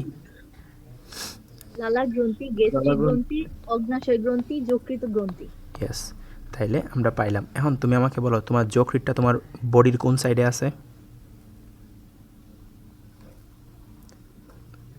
এই ছবিটা তোমার উল্টা, তাহলে এখন বলো কোন সাইডে আছে? পাকস্থলীর ডান পাশে। হ্যাঁ, পাকস্থলীর ডান পাশে। হ্যাঁ, তোমার বডির ডান পাশে আছে, ঠিক আছে? তোমার পেটের ডান দিকে আছে তোমার হচ্ছে যকৃৎ, আর অগ্নাশয়টা আছে বাম দিকে মুখ করে। হ্যাঁ, আচ্ছা, এখন এই যে তোমার ক্ষুদ্রান্ত বৃহতন্ত্র, এইগুলার মধ্যে, এই ক্ষুদ্রান্তের মধ্যে তোমার কিছু গ্রন্থি আছে ক্ষুদ্রান্তের প্রাচীরে, ওই গ্রন্থিটাকে বলা হয় আন্তরিক গ্রন্থি। কী গ্রন্থি বলে? আন্তরিক গ্রন্থি। তাইলে টোটাল গ্রন্থি পাইলাম কয়টা? বল, 5টা। হ্যাঁ, তাহলে আমাদের পৌষ্টিক গ্রন্থি হচ্ছিল 5টা। ওকে, তাহলে পৌষ্টিক গ্রন্থি কয়টা? 5টা। আর হচ্ছে তাহলে পৌষ্টিক নালীর মধ্যে কী কী পড়ছে? পৌষ্টিক নালীর মধ্যে যে পার্টগুলো পড়ছে এগুলো হচ্ছে, শুরু থেকে আমার সাথে সাথে বলবা। প্রথমেই কি? মুখ ছিদ্র, তারপরে মুখ গহ্বর, তারপর হচ্ছিল গলবিল, তারপর হচ্ছিল অন্ননালী, পরে হচ্ছিল পাকস্থলী, পরে হচ্ছে তোমার কি? ক্ষুদ্রান্ত বৃহদন্ত্র। আর যকৃৎ, হ্যাঁ যকৃৎ আর অগ্নাশয় কিন্তু বাইরে পড়ছে, পৌষ্টিক নালীর মধ্যে নয়, ওইগুলো পৌষ্টিক গ্রন্থি। তাহলে আমরা আশা করি এতটুকু বুঝতে পারছি যে কী কী পার্ট থাকে। ওকে, আচ্ছা এখন হচ্ছিল আমরা নিচে যাব।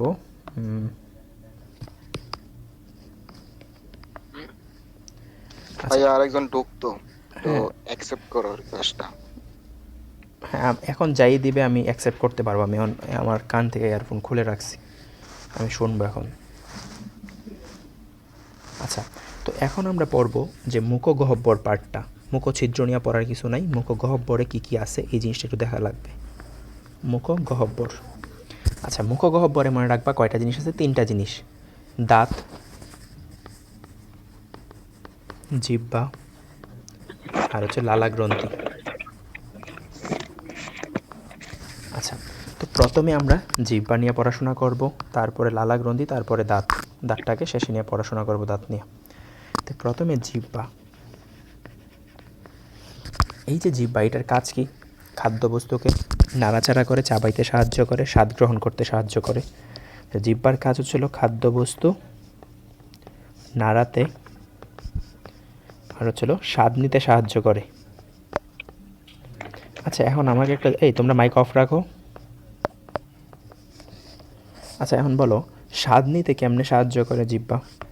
জিহ্বাতে এরকম কি স্পেশাল জিনিস আছে যার কারণে সে স্বাদ নিতে পারে? অলফ্যাক্টরি। আচ্ছা অলফ্যাক্টরি হচ্ছিল কি জানো? অলফ্যাক্টরি হচ্ছিল ঘ্রাণ নিতে, ঘ্রাণ, ওইটা নাকের মধ্যে থাকে। অলফ্যাক্টরি কোষ, অলফ্যাক্টরি কোষ হচ্ছে তোমার ঘ্রাণ নিতে সাহায্য করে। আর স্বাদ নিতে সাহায্য করে তাহলে কোনটা? স্বাদকোরক। হ্যাঁ, স্বাদ কুড়ি বলা হয় এটাকে। কে বললা এটা? জি ভাই, আমি মাইশা। Maisha, very good. তাহলে তোমার জিহ্বাতে স্বাদ কুড়ি থাকে, এই জন্য এটা স্বাদ নিতে পারে। ওকে, তাহলে আমরা জিহ্বা সম্পর্কে দেখলাম। এখন হচ্ছিল লালা গ্রন্থি। লালা গ্রন্থি কয় জোড়া আছে? লালা গ্রন্থি থাকে তোমার হচ্ছিল 3 জোড়া। কয় জোড়া থাকে লালা গ্রন্থি? 3 জোড়া।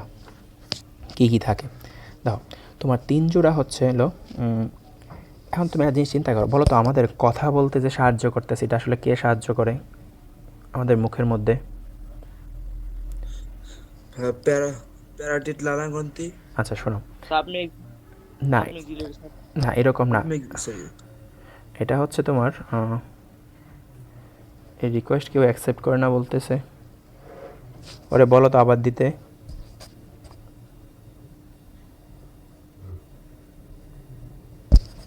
এখন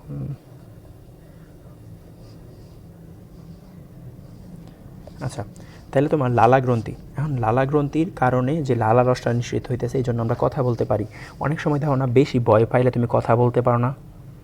ওই সময় কী হয় জানো? তোমার ভয় বেশি, তুমি যখন বেশি ভয় উৎকণ্ঠায় থাকো তখন তোমার লালা রস নিঃসৃত হয় না। তো লালা রস নিঃসৃত না হলে আমরা কথা বলতে পারি না। তো মেইনলি আমাদের কথা বলতে সাহায্য করতেছে কি? ওই লালা রসটা। তাহলে কি আমরা বলতে পারি না যে লালা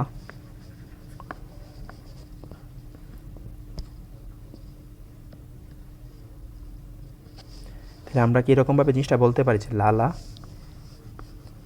ম্যাক্সিমাম ল্যাঙ্গুয়েজ পারে? এই লালার জন্যই তো আমরা ম্যাক্সিমাম ল্যাঙ্গুয়েজ বলতে পারতেছি। তো লালা ম্যাক্সিমাম ল্যাঙ্গুয়েজ পারে। কথা ছিল ভাই আপনি কার সাথে কার সম্পর্ক আনলেন? ম্যাক্সিমাম ল্যাঙ্গুয়েজ পারে, তো এটাতে আমার কি? এই তো ম্যাক্সিমাম মানে হচ্ছিল ম্যাক্সিলারি। তাহলে লালা গ্রন্থি ছিল 3টা, একটা ম্যাক্সিলারি, ল্যাঙ্গুয়েজ মানে ছিল লিঙ্গুয়াল, লিঙ্গুয়াল,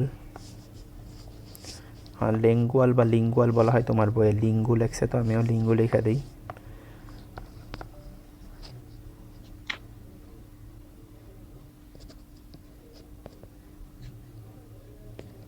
তাহলে লিঙ্গুয়াল, পারেতে হচ্ছিল প্যারোটিড। তা তুমি মনে রাখবা লালা কি পারে, ম্যাক্সিমাম ল্যাঙ্গুয়েজ পারে, মানে হচ্ছিল ম্যাক্সিমাম মানে সাব ম্যাক্সিলারি, সাব লিঙ্গুয়াল আর প্যারোটিড। তাহলে আমাদের লালা গ্রন্থি কয়টা, 3টা, সাব ম্যাক্সিলারি, সাব লিঙ্গুয়াল আর প্যারোটিড। ওকে, বুঝতে পারছি?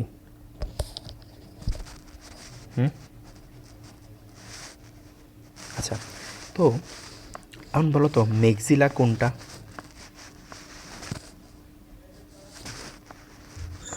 চোয়ালের নিচে যেটা থাকে।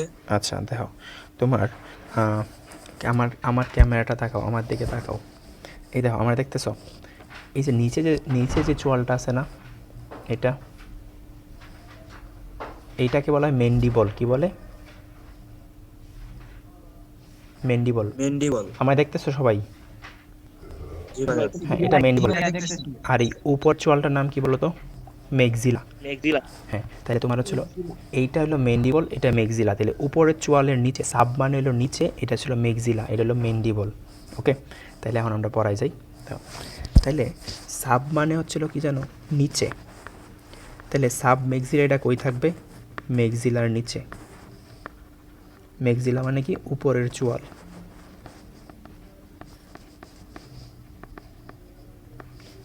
এর নিচে। এখন লিঙ্গুয়াল মানে কি জানো? লিঙ্গুয়াল মানে হচ্ছিল জিহ্বা, আর সাব মানে কি, নিচে। তাহলে এই সাবলিঙ্গুয়ালটা কই থাকবে বলো একজন? হ্যাঁ, ভেরি গুড, জিহ্বার নিচে। আর এই প্যারোটিডটা থাকে কানের নিচে।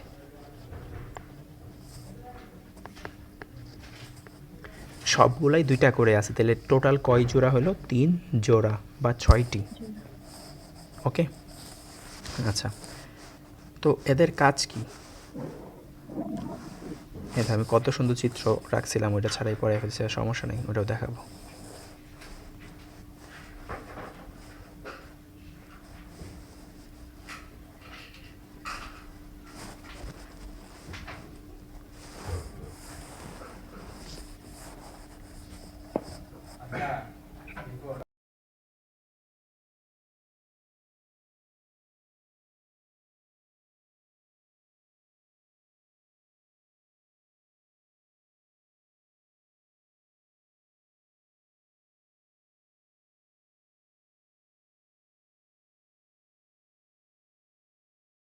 কি কি নিঃসরণ করে? 3টা মিলে নিঃসরণ করতেছে লালা রস। কি নিঃসরণ করে? লালা রস নিঃসরণ করে। এখন এই লালা রসের মধ্যে কি থাকে? পানি থাকে, পানি আর হচ্ছে তোমার এনজাইম সহ আরও বিভিন্ন উপাদান থাকে। ওকে, এখন এনজাইম বলতে তোমার কি কি এনজাইম থাকে? আচ্ছা, আমার একটা কথা বলো, তোমাদের বাসায় বাচ্চা পোলাপান আছে? কারো বাসায় আছে? হ্যাঁ, এখন এই বাচ্চা পোলাপানগুলা ধরো তুমি খাওয়াইতে গেলে নর্মালি খাইতে চায় বাচ্চারা? খাইতে চাইতেছে না। তো কি করা লাগে, ধরো তুমি যদি তার হাতে মানে কোনোভাবে ফোনটা ধরাই দিতে পারো, ধরো তুমি যদি তারে মানে যতটুকু খাওয়ানোর কথা তার ডাবলও খাও, সে টের পাবে না যে তুমি তার ডাবল খাওয়াইতেছো, বুঝছো? মানে সে ফোনের মধ্যে একদম মগ্ন হয়ে যায়। দেখছো বাচ্চাদের? তো আমার আমার একটা ভাতিজা আছে বাসায়, তো ওইটাকে ভাত খাওয়াইতে হলে কী দেওয়া লাগে জানো? ফোনে টম অ্যান্ড জেরি দেওয়া লাগে, নাহলে সে মুখে ভাত নেয় না, বুঝছো? মানে সে টম অ্যান্ড জেরি না দেখলে সে ভাত খায় না। তো এরকম তো সবার বাসায় না? তুমিও তো ছোটোবেলায় টম অ্যান্ড জেরি দেখতা নাকি? টম অ্যান্ড জেরি চিনো না? এরকম কেউ আসো এনে?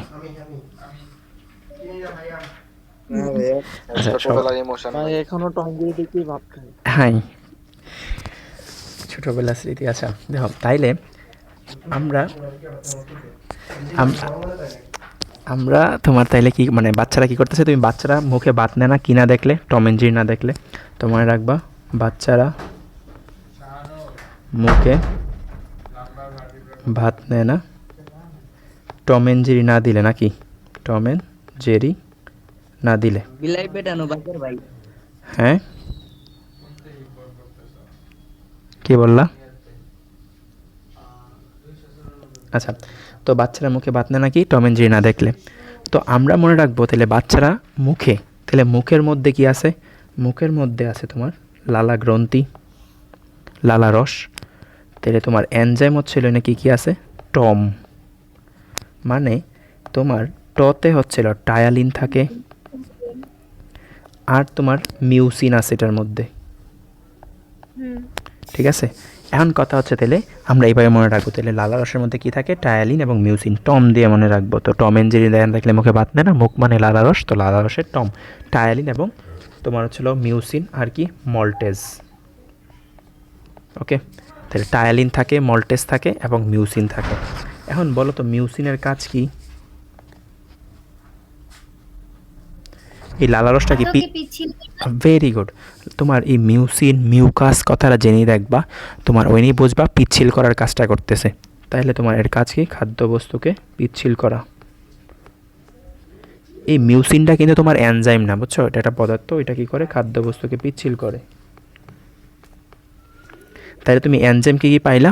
টায়ালিন এবং মল্টেজ। ওকে, এতটুকু বুঝতে পারছি? হ্যাঁ, এখন আমরা দেখব দাঁত। আচ্ছা, দাঁতের আমার এখানে খুব সুন্দর একটা চিত্র আছে, এটা আপাতত আমাদের লাগতেছে না, কাইটা দিই।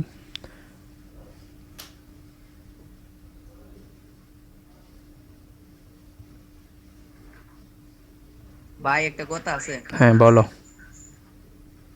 ভাই, এটা এসএসসি ব্যাচ, এটা 25 না 26 এর ক্লাস চলতেছে। এটা হচ্ছে তোমার তুমি কত ব্যাচ? আমি 26, আমি তো কিছুই বুঝতাছি না।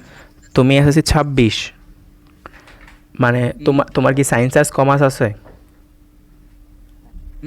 10 উইটা লইলাম। ও 10 ওইটা নিছো, তাহলে বুঝবা, তাহলে বুঝো। তাহলে বুঝতে না কেন? জয়েন দিছো কোন সময়? মাত্র, এই জন্য তো বুঝতেছো না। এখন দাঁত থেকে বুঝো, তাইলেই হবে। আচ্ছা দেখো, তোমার এই দাঁতের দিকে তাকাও, কত সুন্দর দাঁতগুলো না? এখানে তোমার দাঁত টোটাল কয়টা আছে? আচ্ছা, তো মেইনলি দাঁত হচ্ছে তোমার কয়টা থাকে জানো? কয়টা দাঁত থাকে? 32। হ্যাঁ, বড় না 1/4 দিয়ে 32টা দাঁত ফালাই দিব, আচ্ছা ওইভাবে মনে রাখবা যে 1/4 দিয়ে কয়টা দাঁত ফালাই? 32টা। আচ্ছা, তো দাঁত টোটাল হচ্ছিল 32টা। আর কয়বার গজায়? 2বার গজায়। ওকে, আর প্রথমবার যেটা থাকে শিশুকালে, ওইটা হচ্ছিল কি? দুধ দাঁত। তারপর দুধ দাঁত কত বছরের মধ্যে পড়ে? 18 বছরের মধ্যে পড়ে যায়। 14 বছরের মধ্যে, 14 বছরের মধ্যে। 14 না, তোমার বইয়ে তো 18 বছর লেখছে। আচ্ছা, খেয়াল নেই। আচ্ছা, 18 বছরের মধ্যে পড়ে যায়। আচ্ছা, তারপরে স্থায়ী দাঁত গজায়। পরবর্তীতে কি গজায়? স্থায়ী দাঁত। এখন এই স্থায়ী দাঁত কয় ধরনের? এই স্থায়ী দাঁত হচ্ছিল 4 ধরনের। হ্যাঁ, দেখো এখন দাও তুমি মানে দাঁতগুলো দেখাইলি, একটা অনেক বড় বড় সুন্দর সুন্দর 2টা দাঁত দেখা যায় না শুরুতেই? দেখছো এরকম দেখা যায় না? না তোমাদের এরকম না আরো বড়? অনেকের আছে আরো অনেক বড়, অনেকের এই দিক দিয়ে একটা দাঁত বাইরে, দেখছো? আচ্ছা, তো এই নিয়ে হচ্ছিল কি, তোমার এই যে বড় 2টা দাঁত দেখতেছো, এইগুলাকে বলা হয় কর্তন দাঁত। কি দাঁত? কর্তন। এই যে এই 4টা দাঁত। তাহলে কর্তন দাঁত টোটাল কয়টা হইলো দেখো? কয়টা হইলো? 4টা। উপরে 4টা, নিচে 4টা, কয়টা হইলো? 8টা। 8টা। তাইলে তোমার এটা মনে রাখবা, স্থায়ী দাঁত হচ্ছিল 4টা। কি কি? সিরিয়ালটা মনে রাখবা। কাঁচা আপু, কতে হচ্ছিল কর্তন, ছেদন। ভাইয়া, হ্যাঁ বলো। এগুলো কি আপনি পরে আবার নোট দিয়ে দিবেন? হ্যাঁ হ্যাঁ, আমি নোট দিয়ে দিব, তুমি তুলতে পারবা, সাথে সাথে দিয়ে দিব ক্লাস শেষ হইলে। আচ্ছা। অগ্রপেশন আর হচ্ছিল পেশন। তাহলে কর্তন, ছেদন, অগ্রপেশন, পেশন। তাহলে সিরিয়ালটা তো মনে থাকবে নাকি?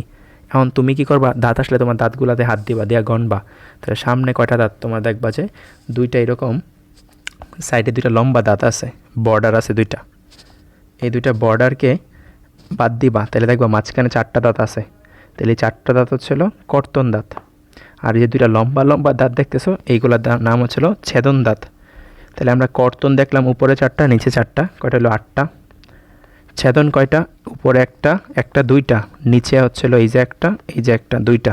তো ছেদন কয়টা হলো, 4টা না? 4টা। তারপরে হচ্ছে তোমার অগ্রপেশন। অগ্রপেশনও কয়টা? অগ্রপেশনও 8টা। এবং পেশন হচ্ছে তোমার 4টা। বুঝছো? পেশন কয়টা? 4টা। নাকি না, পেশনও 8টাই। তোমার আক্কেল দাঁত 4টা, পেশন কয়টা? 8টাই। আচ্ছা, এখন কথা হচ্ছে ভাই 8টা কেমনে বলতেন? এই দেখো, তাকাও এই দাঁতগুলো। তাহলে তোমার এই যে তোমার এই যে মাঝখানে বড় দুইটা, পরে এইটা, তাহলে এই এতটুকু হচ্ছে তোমার কর্তন দাঁত। এতটুকু কি দাঁত? কর্তন। তারপরে এই যে, দাঁত। হ্যাঁ, এই যে একটা লম্বা, এই যে একটা লম্বা, এটা হচ্ছে ছেদন দাঁত। তারপরে দেখো এনে তোমার দাঁত কয়টা দিছিল? 4, 2 কত, 6, 7, 8, 9, 10, 11, 12, 13, 14, 15, 16। আচ্ছা, তারপরে হচ্ছে তোমার এই যে দুইটা I2, C1, P2, M3। তো এটা হচ্ছে তোমার এই দুইটা হচ্ছিল কি? অগ্রপেশন।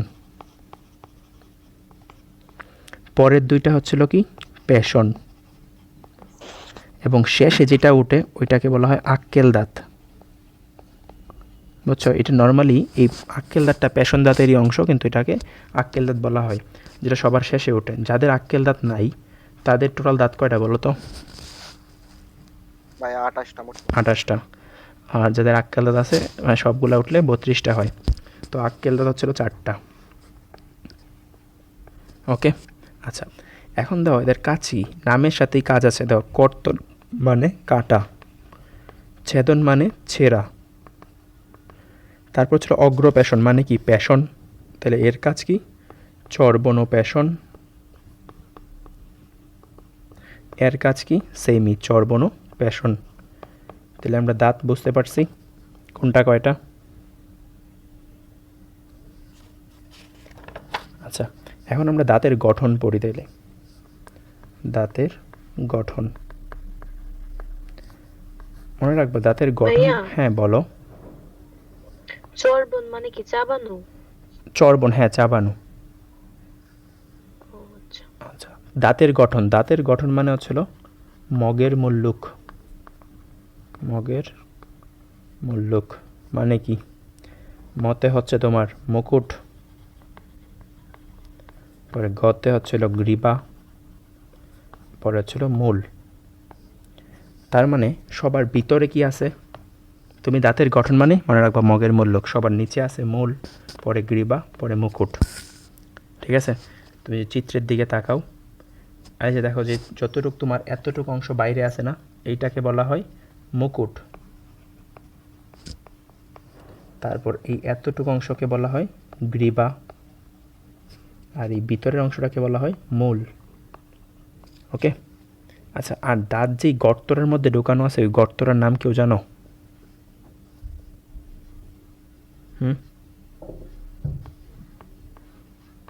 না ভাই, জানি না। এটার নাম হচ্ছিল অ্যালভিউলাই। তো দাঁত কোন গর্তে ঢোকানো থাকে? অ্যালভিউলাই নামক গর্তে ঢোকানো থাকে। ওকে,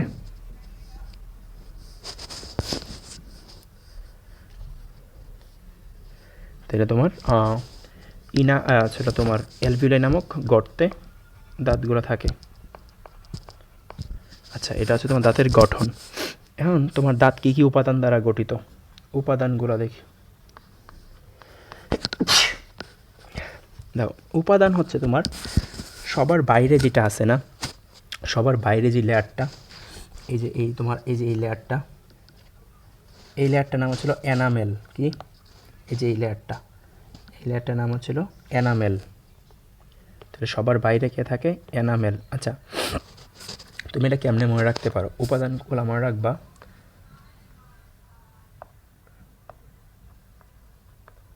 ইনাকে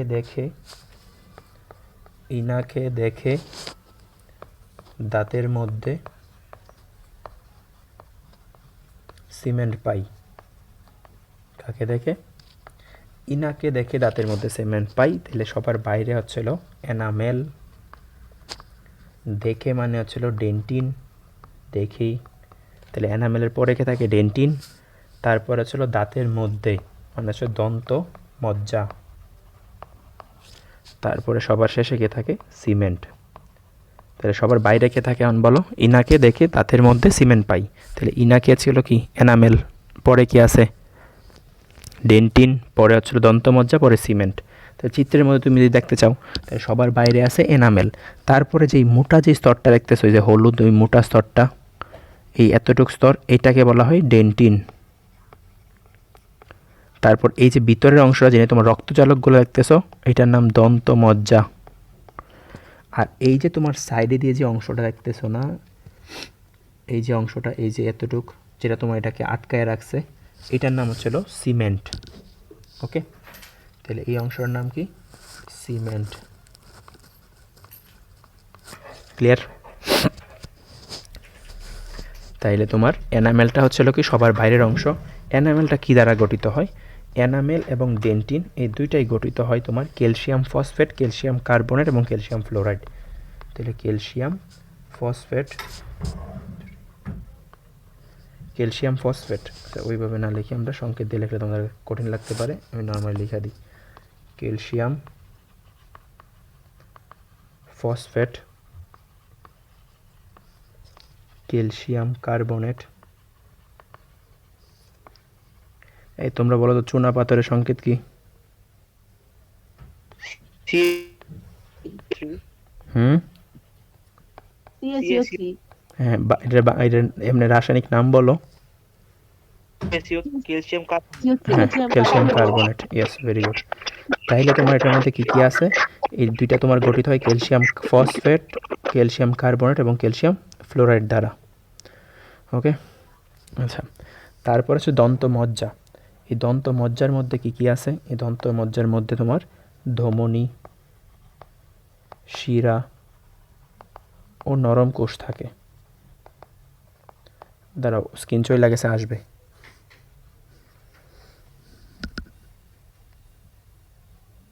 হ্যাঁ, তারপর ছিল সিমেন্ট। সিমেন্টটা কি? এটা হচ্ছে দাঁতের মূল অংশ যেটা আছে, মানে সবার বাইরে যে অংশটা ডেন্টিন অংশটা আছে, এই ডেন্টিনটাকে মাড়ির মধ্যে আটকায় রাখে। তাহলে এই সিমেন্ট কি করে? মাড়ির সাথে দাঁতকে আটকে রাখে।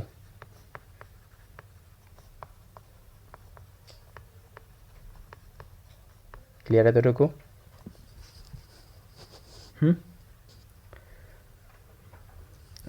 জি ভাইয়া। আচ্ছা, তারপরে তাহলে আমাদের এখন বলো দাঁতের মধ্যে কারো কোনো প্রবলেম আছে কিনা?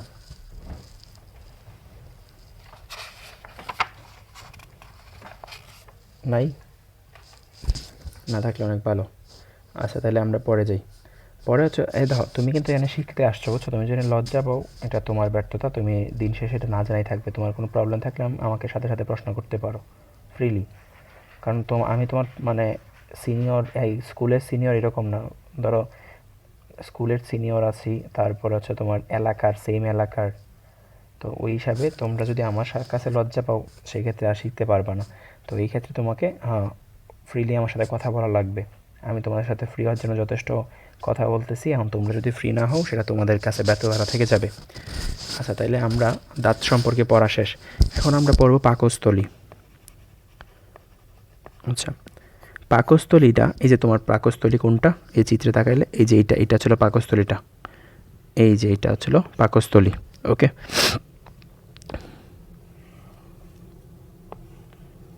এই যে পাকস্থলীটা। তো এই হচ্ছিল পাকস্থলী। পাকস্থলীটা কি? একটা থলির মতো অংশ, থলির মতো। এর প্রাচীরটা কি? এর প্রাচীরটা ছিল পুরু এবং পেশি থাকে। আর কি? পেশি বহুল। এখন এই পুরু প্রাচীর, এই প্রাচীরের মধ্যে কি আছে? গ্যাস্ট্রিক গ্রন্থি আছে, গ্যাস্ট্রিক গ্রন্থি থাকে। আর এই যে পেশিগুলো আছে, এই পেশিগুলা কি করে? এই পেশিগুলা সংকোচন প্রসারণের মাধ্যমে সংকোচন প্রসারণের মাধ্যমে খাদ্যকে পিষে মন্ডে পরিণত করে। মন্ডে বা কাইম, এই মন্ডটাকে কি বলা হয়? কাইমও বলা হয়। মন্ডে বা কাইমে পরিণত করে। তাহলে বলো কাইম তৈরি হয় কই? পাকস্থলীতে। মন্ড পাকস্থলীতে। হ্যাঁ, তাহলে এই হচ্ছিল আমাদের পাকস্থলী। তারপরে হচ্ছিল আমরা দেখব হচ্ছিল ক্ষুদ্রান্ত। ক্ষুদ্রান্ত ছিল ওই নিচের পেঁচানো অংশটা। এখন বলো তো একটা ক্ষুদ্রান্তের কয়টা পার্ট থাকে? হ্যাঁ, আমরা মনে রাখছিলাম কি দিয়ে? ক্ষুদ্র ডিজাইন, ডিওডেনাম, জেজুনাম, আর হচ্ছিল ইলিয়াম, নাকি? এখন তুমি নিচে চিত্রটা দেখো।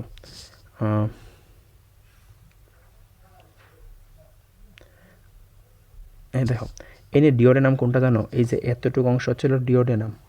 তাহলে এটা কি? ডিওডেনাম। এখন দেখো তো ডিওডেনামের মধ্যে কোত্থেকা নালী এসে যুক্ত হয়েছে। দেখো তোমার এইটা হচ্ছিল কি? এটা যকৃৎ। এটা যকৃৎ না? যকৃতের নিচে যেটা সবুজ দেখতেছো এটার নাম হচ্ছিল পিত্তথলি। কি বলি? পিত্তথলি। হ্যাঁ, তাহলে এই পিত্তথলি থেকে আসতেছে কি? এই যে তোমার ছিল এটার মধ্যে এসে যুক্ত হইতেছে, এই যে নালীটা, এটা পিছন দিয়ে এসে এটার মধ্যে যুক্ত হইতেছে তোমার পিত্তনালী। তাহলে আমরা দেখলাম প্রথমত পিত্তনালী যুক্ত হয়। তারপরে দেখো এই যে অর্গানটা, এটার নাম কি? অগ্নাশয় না? পিছনের দিকে যেটা আছে, হ্যাঁ, অগ্নাশয় থেকে কি যাইতেছে? অগ্নাশয় নালী। তাহলে আমরা একটা নালী দেখলাম, অগ্নাশয় নালী। তাইলে ডিওডেনামের মধ্যে কি কি উন্মুক্ত হয়? যকৃতের পিত্তরস আসে এবং অগ্নাশয় থেকে অগ্নাশয় রস আসে।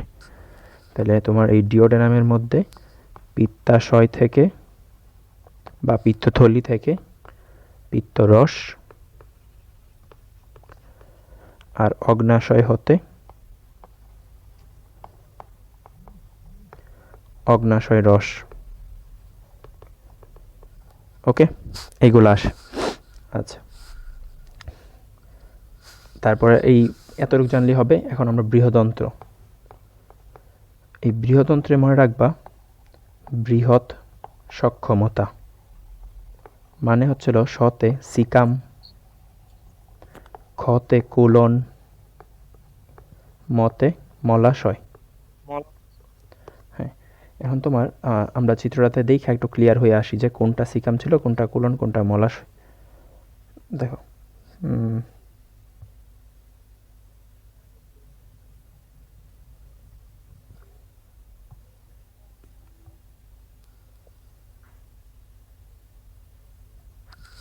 দেখো এই যে এতটুকু অংশ দেখতেছো না, এটার নাম হচ্ছিল সিকাম। দেখো সিকামের নিচে দেখছো এটা কি ঝুলে আছে? এটাকে বলা হয় অ্যাপেন্ডিক্স। কি বলি? অ্যাপেন্ডিক্স।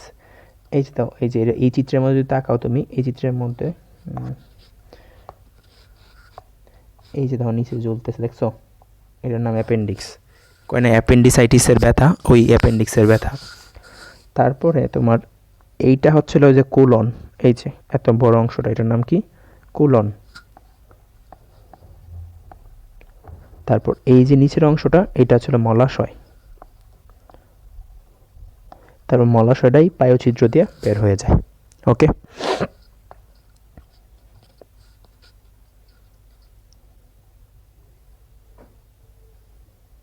তাহলে আমাদের পৌষ্টিক নালী পড়া শেষ। এখন আমরা পড়ব পৌষ্টিক গ্রন্থি।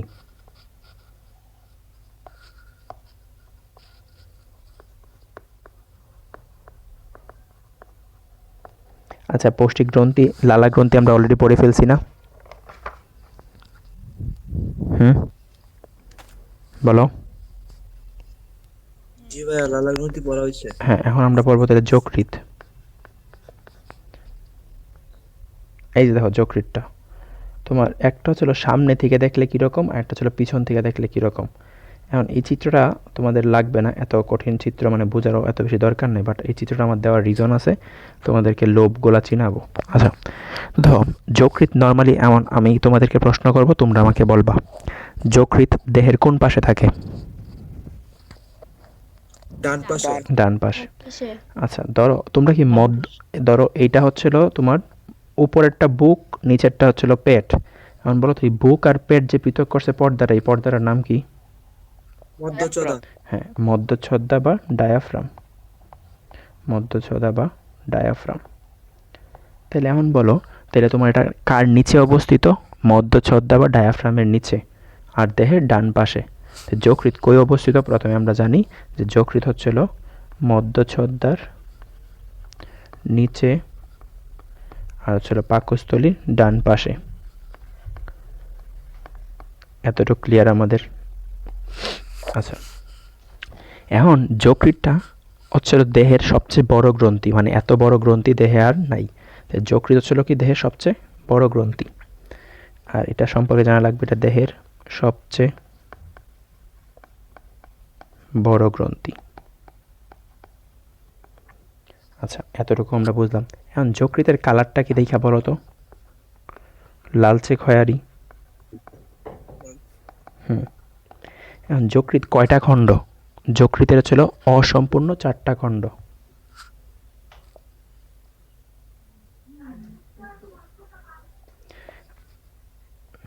আচ্ছা, যকৃতে থাকে অসম্পূর্ণ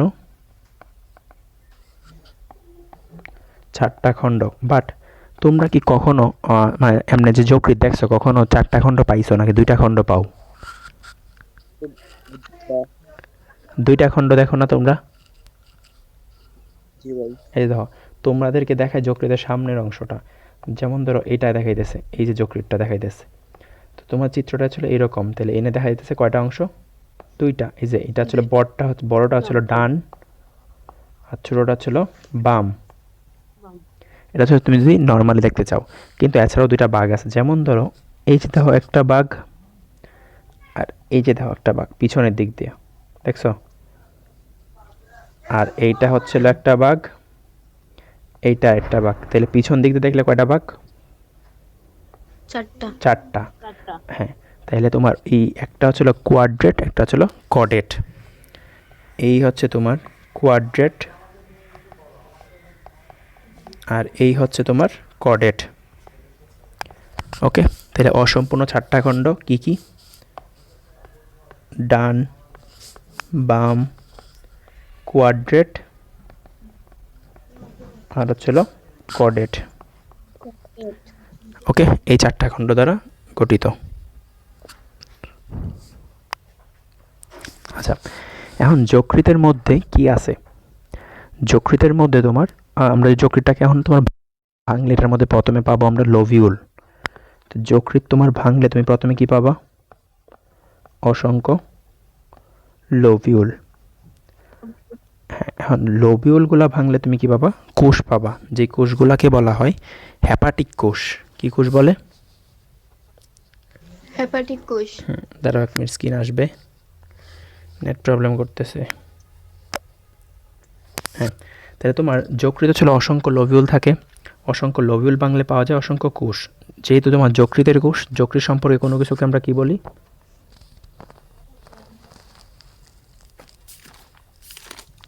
হ্যাপাটো। হ্যাঁ, তাহলে এই কোষগুলোকে আমরা কি বলবো? হেপাটিক কোষ। তাহলে অসংখ্য হেপাটিক কোষ পাওয়া যায়। এখন এই হেপাটিক কোষের কাজ কি? এই হেপাটিক কোষের কাজ হচ্ছে তোমার পিত্তরস তৈরি করা।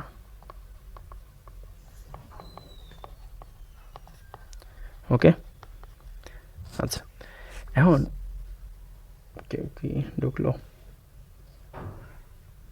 আচ্ছা, পিত্তরস তৈরি করা। এখন এই পিত্তরসটা তৈরি করলো, পিত্তরস তৈরি করে কই জমা রাখে? পিত্তথলিতে জমা রাখে। পিত্তথলিতে জমা রাখে। এখন আমাকে একটা জিনিস বলো তো, চিত্রটা দেখা পিত্তথলি কোন খণ্ডের নিচে থাকে? ডান খণ্ড নাকি বাম খণ্ড?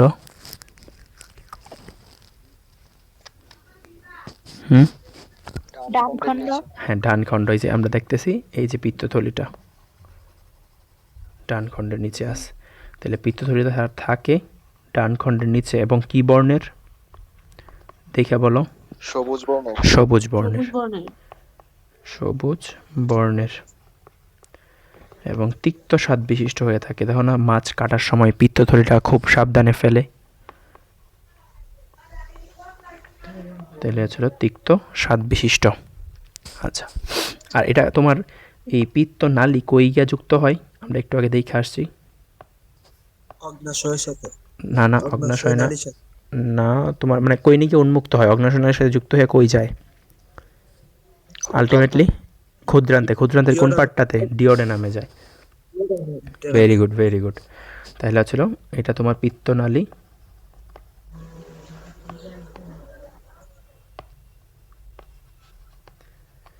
অগ্নাশয় নালীর সাথে যুক্ত হয়ে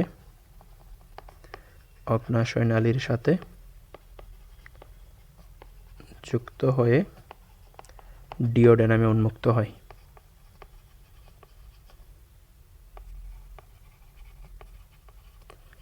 আশা করি এতটুকু বুঝাইতে পারছি। আচ্ছা, এখন যকৃৎকে বলা হয় জৈব রসায়নাগার। কি বলা হয়? জৈব রসায়নাগার। জৈব রসায়নাগার বা রসায়ন গবেষণাগার।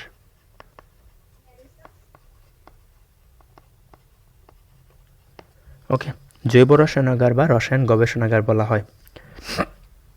তো এটাকে কেন বলতেছি জৈব রসায়নাগার? কারণ এইখানে তোমার অনেক জৈব রাসায়নিক বিক্রিয়া ঘটে। তো যকৃতে বিভিন্ন জৈব রাসায়নিক বিক্রিয়া ঘটে।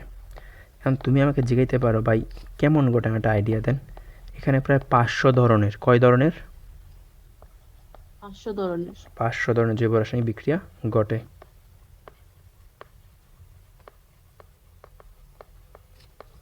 ওকে, তাহলে 500 ধরনের জৈব রাসায়নিক বিক্রিয়া ঘটে, এই জন্য এটাকে কি বলা হয়? জৈব রসায়নাগার বলা হয়। ক্লিয়ার এতটুকু?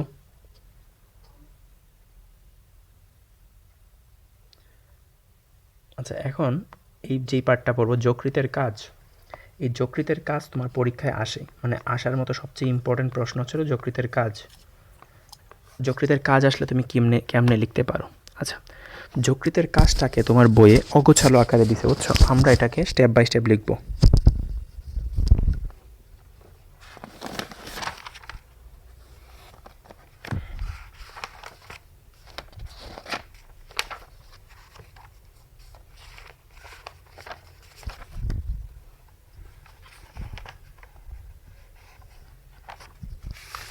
মিনিট।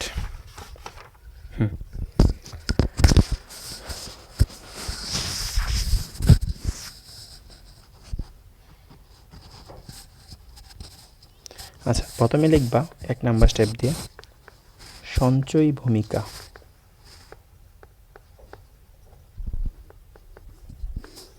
আচ্ছা, যকৃৎ সঞ্চয়ী ভূমিকা কেমনে করতেছে দাও। যকৃৎ কি করে?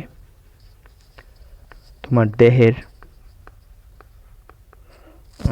এটাকে তুমি এরকমভাবে স্টেপ দিয়ে লিখতে পারো। আচ্ছা, সঞ্চয়ী ভূমিকা। সঞ্চয়ী ভূমিকা দিয়ে তুমি লিখবা কি কি সঞ্চয় করে, এটা মনে রাখবা। বিগার, পিত্ত, লিক। বিগার, পিত্ত, লিক। এই বিতে হচ্ছে তোমার ভিটামিন, গতে হচ্ছে তোমার গ্লাইকোজেন, রতে হচ্ছে রক্ত, পিতে হচ্ছে তোমার পিত্তরস, লিকতে হচ্ছে তোমার লিপিড, আর খতে হচ্ছে খনিজ লবণ। তাহলে তুমি লিখবা যকৃতের ভূমিকা, যকৃতের কাজ। প্রথমে লিখবা সঞ্চয় ভূমিকা, কি কি সঞ্চয় করে। প্রথমে 1 নাম্বার স্টেপ দিবা ভিটামিন সঞ্চয় করে, ভিটামিন সঞ্চয় করে। তারপরে বলবা গ্লাইকোজেন, অতিরিক্ত গ্লুকোজ কি হিসাবে সঞ্চয় করে।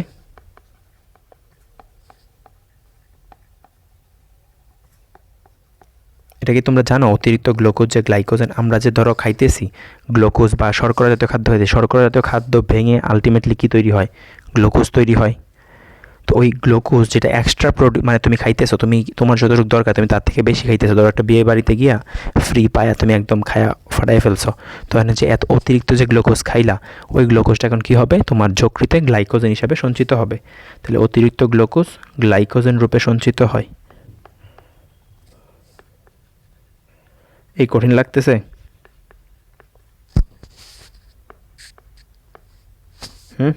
বলো কঠিন লাগলে, সহজ করি আরও। তারপর হচ্ছে রক্ত, তোমার হচ্ছে রক্ত সঞ্চয় করে থাকে। কতটুকু রক্ত সঞ্চয় করে? প্রায় 1.5 লিটার, প্রায় 1.5 লিটার, বুঝছো? তারপরে বলবা পিত্তরস সঞ্চয়, পিত্তরস তৈরি করে, পিত্তথলিতে সঞ্চয় করে, তৈরি করে পিত্তাশয়ে জমিয়ে রাখে। ওকে, আচ্ছা। তারপরে তোমার হচ্ছিল লিপিড। লিপিড কি? তোমার হচ্ছিল অতিরিক্ত গ্লুকোজ গ্লাইকোজেনও যেমন কনভার্ট করে, তেমনি অতিরিক্ত গ্লুকোজ লিপিড রূপেও সঞ্চিত করতে পারে।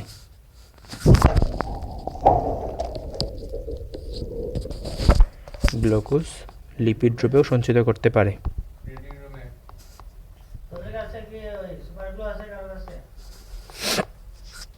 আর আরেকটা জিনিস বলো তো, যকৃতের কোন খণ্ডটা বড়, ডান খণ্ড নাকি বাম খণ্ড? দেখে বলো। ডান। ডান খণ্ড। হ্যাঁ, ডানটা হচ্ছে বাম থেকে বড়, আমরা দেখেই বুঝতেছি। আচ্ছা, তারপরে হচ্ছে তোমার লিপিড রূপে সঞ্চিত থাকে। তাইলে আমরা কেমনে মনে রাখবো? স্টেপ আমরা যদি এরকম স্টেপ বাই দিই, তাহলে তোমার ফ্রেন্ড ওই রকম মানে গোজামিল বই থেকে বইটা গিয়ে লিখলো, আর তুমি এরকমভাবে গুছায় স্টেপ আকারে লিখলা, কে নাম্বারটা বেশি পাবে?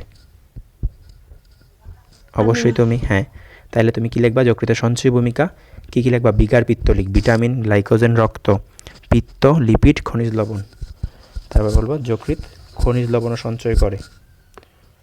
যকৃৎ পটাশিয়াম, লৌহ ইত্যাদি খনিজ লবণ সঞ্চয় করে, ইত্যাদি খনিজ লবণ সঞ্চয় করে। ওকে, আচ্ছা। তারপরে আরেকটা স্টেপ দিবা, বিপাকীয় ভূমিকা। যকৃতের বিপাকীয় ভূমিকা। বিপাকীয় ভূমিকাতে তুমি কী কী লিখবা? কী কী বিপাক হইতে পারে তোমার বডিতে? 3টা বিপাক হইতে পারে, শর্করা বিপাক, স্নেহ বিপাক আর প্রোটিন বিপাক। 3 ধরনের তো খাবার আছে নাকি? তাই শর্করা বিপাক হইতে পারে। তো যকৃতে শর্করা বিপাক হয়ে থাকে।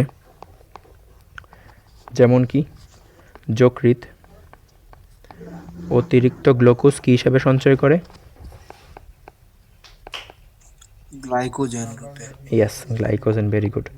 অতিরিক্ত গ্লুকোজ গ্লাইকোজেন রূপে সঞ্চয় করে। আচ্ছা, আমি কিন্তু প্রথমে তোমাদের সাথে প্রাইমারি আলাপ করছি, এখন আমি তোমাদেরকে যা পড়াবো সব সিকিউর জন্য, তো আমি এই জন্য সিকিউর যেগুলো আসে ওইগুলো তোমাদেরকে অনেক গুছাই দিতেছি, যাতে তুমি এইভাবে ডাইরেক্ট লিখতে পারো। গ্লাইকোজেন রূপে সঞ্চয় করে এবং প্রয়োজনে এই গ্লাইকোজেন ভেঙে আবার গ্লুকোজ তৈরি করতে পারে। ধরো আমরা যখন রোজা রাখি, ফাস্টিং করি, তখন কি ওই আমাদের বডিতে গ্লুকোজ দরকার আছে না? তখন গ্লুকোজ কোত্থেকে আসে? গ্লাইকোজেন ভাঙে আসে। প্রয়োজনে গ্লাইকোজেন ভেঙে গ্লুকোজে পরিণত হয়।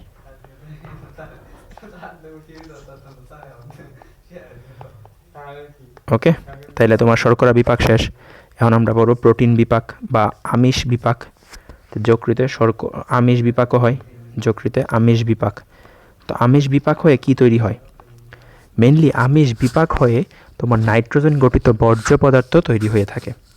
আমিষ বিপাক ক্রিয়ার মাধ্যমে যকৃতে ইউরিয়া তৈরি হয়, ইউরিক অ্যাসিড ও নাইট্রোজেন গঠিত বর্জ্য পদার্থ। আচ্ছা, আমি যদি তোমাকে একটা কথা বলি, না এটা একটু পরে প্রশ্নটা গল্প। নাইট্রোজেন গঠিত বর্জ্য পদার্থ তৈরি করে।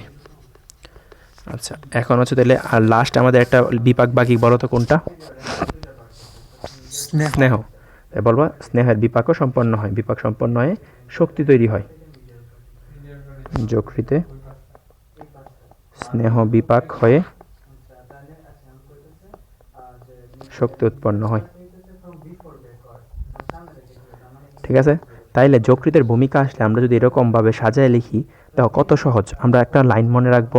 তুমি কি চিন্তা করো তোমার যেই ফ্রেন্ডটা অন্য জায়গায় আছে ও কীভাবে মনে রাখতেছে না, ও এইভাবে সাজায় লিখবে না, বুঝছো?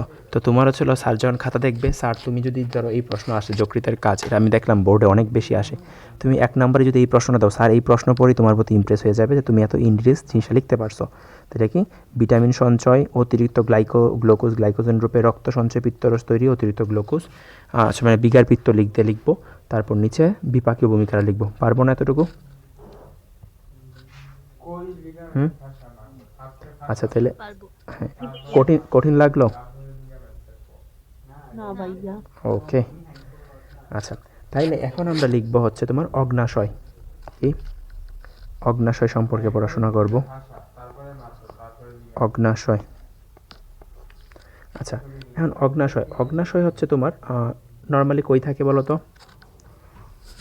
পাকস্থলীর পিছনে। হ্যাঁ পিছনে, আর কার মাঝখানে থাকে? ডিওডেনাম না ইউ আকৃতির? জি। হ্যাঁ তোমার হচ্ছে চিত্রটা আরেকবার দেখাই নাকি বলো?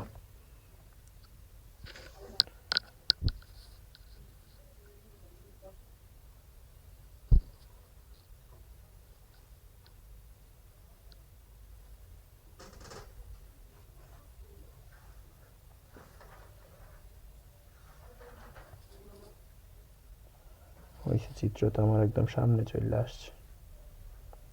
ওই চিত্র এখন টাইনা নিতে সময় লাগবে। দেখো তাহলে তোমার হচ্ছিল কই, হ্যাঁ আমি চিত্রটা আঁকি।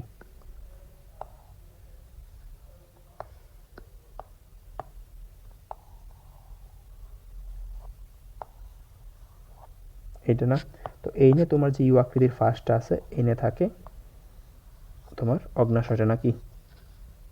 যেহেতু আমার অগ্নাশয়টা মেইন, তো আমি যেন এটা বড় করে আঁকছি। আচ্ছা, তো এটা হচ্ছিল তোমার কি ডিওডেনামের ইউ আকৃতির ফাঁসের মধ্যে অবস্থিত। তাহলে পাকস্থলীর পিছনে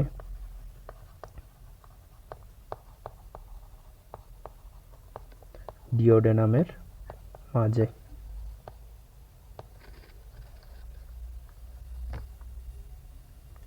ডিওডেনামের মাঝে অবস্থিত। ওকে, আচ্ছা তো এই যে অগ্নাশয়কে বলা হয় মিশ্র গ্রন্থি। আচ্ছা তোমরা 1 মিনিট লাইনে, তাহলে তোমার এটা অবস্থিত। এখন গ্রন্থি নর্মালি কত প্রকার বলো তো? 2 প্রকার। আচ্ছা এই অগ্নাশয়ের তোমার 3টা অংশ দ্বারা গঠিত। কয়টা অংশ নিয়ে গঠিত? 3টা অংশ। কি কি দেখো, এই যে প্রশস্ত যে অংশটা আছে না, এটাকে বলা হয় মাথা, আর এইটাকে বলা হয় দেহ, আর এই সবার শেষের এই যে অংশটা এটাকে বলা হয় লেজ। ওকে, আচ্ছা এখন গ্রন্থি হচ্ছে তোমার কয় প্রকার বলছো? 2 প্রকার। কি কি কি বললো তো? ভেরি গুড, তোমরা তো অনেক কিছু জানো দেখা যায়। অন্তঃকরা, বহিঃকরা। বলো তো তোমার কোনটা এনজাইম ক্ষরণ করে, কোনটা হরমোন ক্ষরণ করে? বহিঃকরা এনজাইম, অন্তঃকরা হরমোন। আরে সেরা, কেরা বললা? আমি রাফি। আচ্ছা এখন ধরো বাকিরা যারা জানে না, এরা তো ভাবতেছে হাই হাই কি হয়ে গেল, আমি পারি না এটা। তো এটা এমনি মনে রাখতে পারো, অহ রহ, অতে অন্তঃকরা, হতে হরমোন, আর রতে রক্ত। তাহলে অন্তঃকরা কি ক্ষরণ করে? হরমোন ক্ষরণ করে। কিসের মাধ্যমে বাহিত হয়? রক্তের মাধ্যমে। তাহলে অন্তঃকরা যদি হরমোন ক্ষরণ করে, তাহলে বহিঃকরা কি ক্ষরণ করবে? এনজাইম। অন্তঃকরা যদি রক্তের মাধ্যমে মানে বাহিত হয়, এটা বাহিত হবে নালীর মাধ্যমে নাকি? এতটুকু বুঝছি। তাইলে তোমার এইটাকে যেহেতু নালীর মাধ্যমে, তো এটা হচ্ছিল সনাল গ্রন্থি। তাহলে বহিঃকরার অপর নাম কি? সনাল গ্রন্থি। আর অন্তঃকরা হচ্ছিল অনাল গ্রন্থি। বুঝতে পারছো? হ্যাঁ, এখন এরকম যদি হয় যে একটাই হরমোন অক্ষরণ করে, এনজাইম অক্ষরণ করে, তার মানে কি সে 2টা ধর্মই প্রদর্শন করতেছে না, অন্তঃকরা বহিঃকরা দুইজনেরই? সেই ক্ষেত্রে এটাকে আমরা বলবো মিশ্র গ্রন্থি। এখন বলো তো আমাদের বডিতে কি কি মিশ্র গ্রন্থি আছে?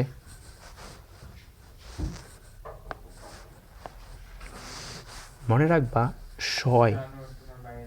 শয়যুক্ত যতগুলো আছে সবগুলাই কি মিশ্র গ্রন্থি। যেমন কি অগ্নাশয়, শুক্রাশয়, ডিম্বাশয়, ডিম্বাশয়। হ্যাঁ, আর হচ্ছিল তোমার যকৃৎ। এইগুলো হচ্ছিল মিশ্র গ্রন্থি। ওকে, তাহলে তোমার মিশ্র গ্রন্থি আমরা কী কী পাইলাম? শয়যুক্ত অগ্নাশয়, শুক্রাশয়, ডিম্বাশয়, যকৃৎ। এখন তোমার পরীক্ষায় যেটা অনেক বেশি আসে এটা হচ্ছিল যে যকৃৎকে কেন মিশ্র গ্রন্থি বলা হয়, বুঝছো? সরি, যকৃৎ না, অগ্নাশয়কে কেন মিশ্র গ্রন্থি বলা হয়, এই জিনিসটা তোমার জানা লাগবে। তাইলে আমাদের এনে কী প্রুফ করা লাগবে যে অগ্নাশয় অন্তঃক্ষরাও হয়, অগ্নাশয় বহিঃক্ষরাও হয়, এই দুইটা ধর্মই প্রদর্শন করে। তাইলে কি আমরা বলতে পারবো না অগ্নাশয়টা মিশ্র গ্রন্থি? হ্যাঁ। জি। তাইলে আমরা প্রথমে প্রমাণ করি, কোনটা প্রমাণ করবো আগে বলো? বহিঃক্ষরাটা আগে প্রমাণ করি নাকি? অগ্নাশয়। আচ্ছা, অগ্নাশয় কি দ্বারা গঠিত? অগ্নাশয় হচ্ছে তোমার অসংখ্য লোবিউল দ্বারাই গঠিত, ইয়ার মতোই, যকৃতের মতো লোবিউল দ্বারা গঠিত, যা কি ক্ষরণ করে? এনজাইম ক্ষরণ করে, যা এনজাইম ক্ষরণ করে। তাহলে এনজাইম ক্ষরণ যদি করে তাহলে এখন আমরা কি তাহলে অগ্নাশয়কে কি হিসাবে নিব? বহিঃকরা নাকি অন্তঃকরা?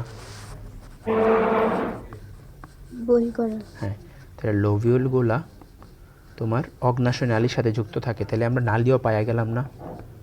অগ্নাশয় নালীর সাথে যুক্ত, তার মানে এটাকে কি আমরা বহিঃকরা বলতে পারি? জি। হ্যাঁ, তাহলে বহিঃকরা, তাই অগ্নাশয় একটি বহিঃকরা গ্রন্থি, তাই অগ্নাশয় একটা বহিঃকরা গ্রন্থি। তাহলে আমরা বহিঃকরা প্রমাণ করলাম। এখন কি প্রমাণ করব? অন্তঃক্ষরা নাকি? এখন প্রমাণ করব অন্তঃক্ষরা। এখন কি বলবা? এখন বলবা যে তোমার লোবিউলগুলোর মাঝে কোষপুঞ্জ বিদ্যমান। কি বিদ্যমান? কোষপুঞ্জ। আচ্ছা, কীরকম কোষপুঞ্জগুলো বিদ্যমান? দাঁড়াও দেখাই, চিত্র আইকে আমি বোঝাই। ধরো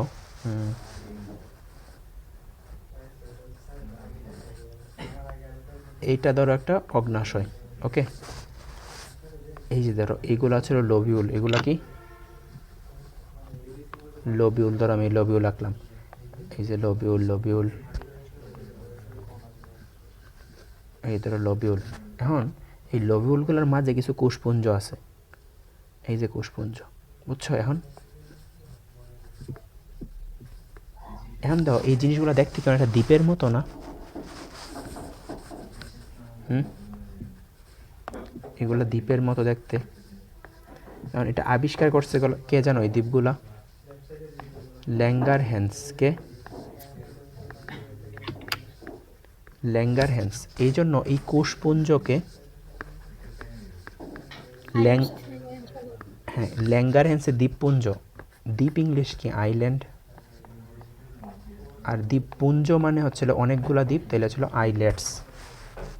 ওকে, তাইলে তোমার এগুলাকে বলা হয় ল্যাঙ্গারহ্যান্সের দ্বীপপুঞ্জ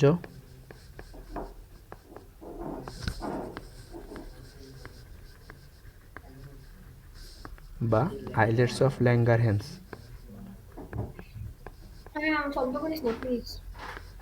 আইল্যান্ডস অফ ল্যাঙ্গারহ্যান্স বলে। আচ্ছা, এই কথা না বলে আসতে। আচ্ছা, এটাকে কি বলি? আইল্যান্ডস অফ ল্যাঙ্গারহ্যান্স বলি। এখন এই আইল্যান্ডস অফ ল্যাঙ্গারহ্যান্সের কাজ কি? হরমোন নিঃসরণ করে। হরমোন যেমন ইনসুলিন, গ্লুকাগন। ইনসুলিন আর গ্লুকাগন, যারা ডায়াবেটিস পেশেন্ট দেখো না, ইনসুলিন এবং গ্লুকাগন নেয়, ইনসুলিন নেয় বডিতে, ইনসুলিন গ্লুকাগন নিঃসরণ করে।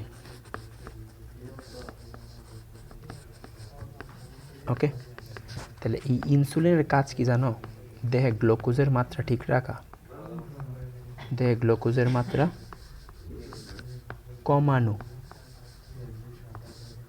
আর এই গ্লুকাগনের কাজ কি জানো? গ্লুকোজের মাত্রা বাড়ানো। গ্লুকোজ কমায় কে? ইনসুলিন। আর বাড়ায় কে? গ্লুকাগন। গ্লুকাগন। তাইলে এনে কি আমরা পাইছি হরমোন নিঃসরণ করতেছে? তাইলে কি বলতে পারি এজন্য অগ্নাশয় একটি অন্তঃকরা গ্রন্থি? জি ভাইয়া। তারপরে কি তুমি বলতে পারো যেহেতু অগ্নাশয় অন্তঃকরা বহিঃকরা দুইটার মতোই আচরণ করে, সেই জন্য এটাকে কি বলা হয়? মিশ্র গ্রন্থি। সেই জন্য এটা কি একটা মিশ্র গ্রন্থি। তাইলে এখন বলবা অগ্নাশয় অন্তঃকরা বহিঃকরা উভয় রূপেই কাজ করে।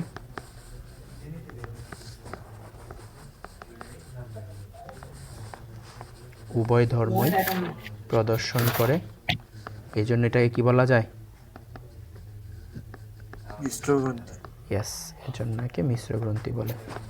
তাই তোমার যে পরীক্ষায় আসে যে মিশ্র গ্রন্থি কেন, তোমার যে 4 নম্বরে আসে তুমি সবটাই লিখবা আমি যা যা লিখছি। আর যদি তোমার 2-এ আসে তাহলে তুমি একটু কম দিতে পারো, এত বড় নাও লিখতে পারো, তুমি ছোটো লিখলেও লিখতে পারো। ওকে,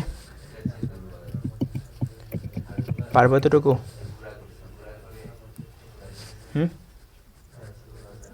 জি ওকে, ভাইয়া। Very good. এখন হচ্ছিল আমাদের আর 2টা গ্রন্থি আছে, কি কি বলো তো? একটা গ্যাস্ট্রিক গ্রন্থি, একটা আংশিক গ্রন্থি। গ্যাস্ট্রিক গ্রন্থি।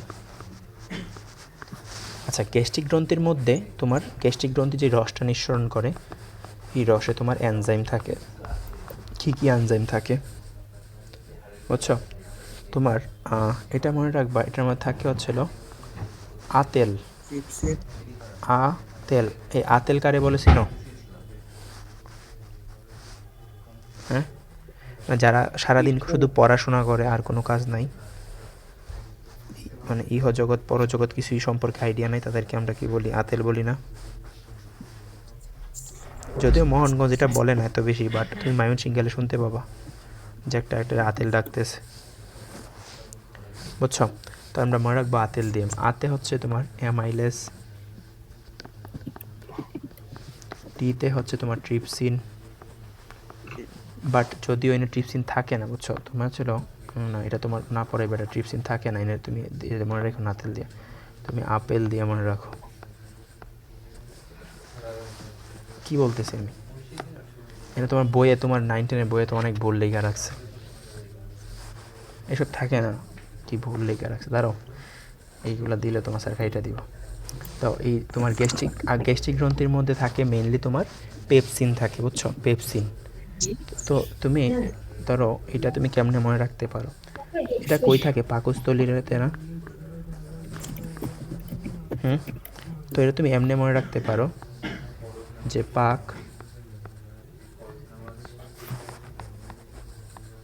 এটা উচ্চারণ করা নাই, উচ্চারণ করো না তো, তোমরা আশা করি বুঝতেছো, তো আমি এটা উচ্চারণ করা ঠিক না, তো এইভাবে মনে রাখতে পারি, এটা মনে রাখার সুবিধার্থে। পাকতে হচ্ছিল পাকস্থলীতে, এইটা মানে হচ্ছিল হাইড্রোক্লোরিক অ্যাসিড, তাহলে এই মাইক অফ রাখি একটু সবাই। আর পেপসিতে হচ্ছিল পেপসিনোজেন, এই মাইক অফ রাখি, তাদের মাইক অন। ওকে, এই মাইক অন কার, মাইক অফ রাখো। দেখো তো তোমার ছিল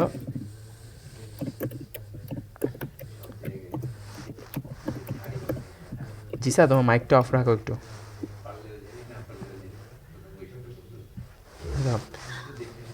সরি ভাই, আমি খেয়াল করি নাই। আচ্ছা আচ্ছা, সমস্যা নেই। দেখো তাইলে হচ্ছে তোমার এটা কি, এই হচ্ছে তোমার এটা ছিল পাকস্থলী কি হাইড্রোক্লোরিক, আর ছিল পেপসিনোজেন। এখন একটা জিনিস মনে রাখবা, জানো কি? নামের শেষে যদি জেন অথবা শুরুতে প্রো কথাটা থাকে, কি প্রো, তাহলে ওইটা হচ্ছিল নিষ্ক্রিয়। ওইটা কি নিষ্ক্রিয়। তাই নামের শেষে জেন এবং সামনে প্রো, তাইলে আমাকে এখন একটা উত্তর দাও, পেপসিনোজেন এটা নিষ্ক্রিয় না সক্রিয়? হ্যাঁ, নিষ্ক্রিয়। প্রিয়। ভেরি গুড, এটা ছিল নিষ্ক্রিয়, তাহলে এটাকে কি সক্রিয় করা লাগবে না? সক্রিয়টা কে করবে? Hydrochloric acid. তাহলে হাইড্রোক্লোরিক অ্যাসিড সক্রিয় করে, তাহলে সক্রিয় করলে পেপসিন কথাটা, জেন কথাটা বাদ যাবে, তখন নাম হয়ে যাবে পেপসিন। ক্লিয়ার এতটুকু?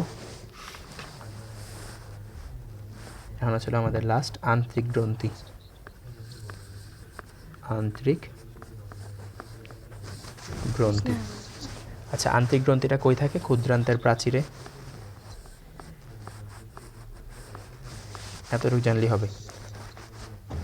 আচ্ছা, তো মেইনলি হচ্ছে তোমার আমি আজকে টার্গেট নিয়েছিলাম যে তোমাদেরকে হচ্ছে ওই পরিপাক সহ পড়াবো, বাট হচ্ছে পরিপাকটাতে আমি ঢুকতে পারিনি, আমি গ্রন্থি পর্যন্ত পড়াইতে পারছি। তো তোমাদের পরীক্ষা কবে দিছি এইটার উপরে? 5 তারিখ না 27। 27। আজকে কয় তারিখ? 24। তাহলে কালকে 25, তাহলে 26 তারিখ তোমাদের এটার উপর ক্লাস নিব না, তাহলে আমি শেষ করে 27 তারিখ পরীক্ষাটা নিব। ঠিক আছে? আচ্ছা, মানে 26 তারিখে সেম টাইম? হ্যাঁ, সেম টাইমে রাত 8টায় ক্লাস নিব, নিয়ে তোমার ছিল পরিপাকের পাঠটা পড়াবো। তো আমার এনে আরও অনেক স্লাইড টাইড আছে, তারপরে আসলে আরও স্লাইড আছে ওই আরও। ভাইয়া হ্যাঁ বলো।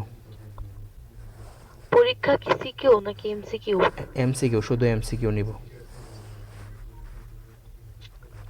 পরিপাকের উপরে শুধু? আমি তোমার সিকিউ সলভ করাইতাম, তোমাদের ইয়েগুলো রাখছি, তো আমি পরিপাক পড়াইতে পারি নাই, তো এই জন্য নেই। না ভাইয়া বলছেন যে পরীক্ষা, এই জন্য বলতেছে আর কি, যে সিকিউ কি শুধু পরিপাকের উপরে নাকি সবটা অধ্যায়? না, শুধু আমি যত এই পরিপাক টপিকটার উপর, আমি যত টপিক পড়াইছি অতটুকুর উপর। আচ্ছা ভাইয়া। আচ্ছা, এখন বলো আজকে ক্লাসে কার কি সমস্যা আছে?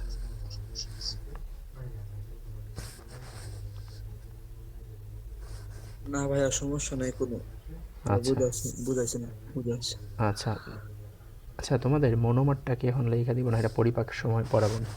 আচ্ছা, তাহলে তোমার ছিল আজকে ক্লাসে কারো কোনো সমস্যা থাকলে আমাকে বলো।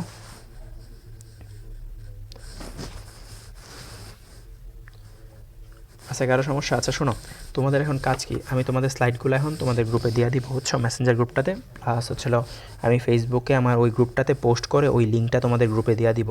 তারপরে যেই গ্রুপে দেখবা ওই লিঙ্কগুলো দিছি, তুমি কি করবা, তোমার নোট করা শেষ হইলে ওই গ্রুপে তুমি পোস্ট করবা। ক্যাপশন কি দিবা? লেকচার 1 পরিপাক, তোমার নাম, তোমার স্কুলের নাম। ওকে?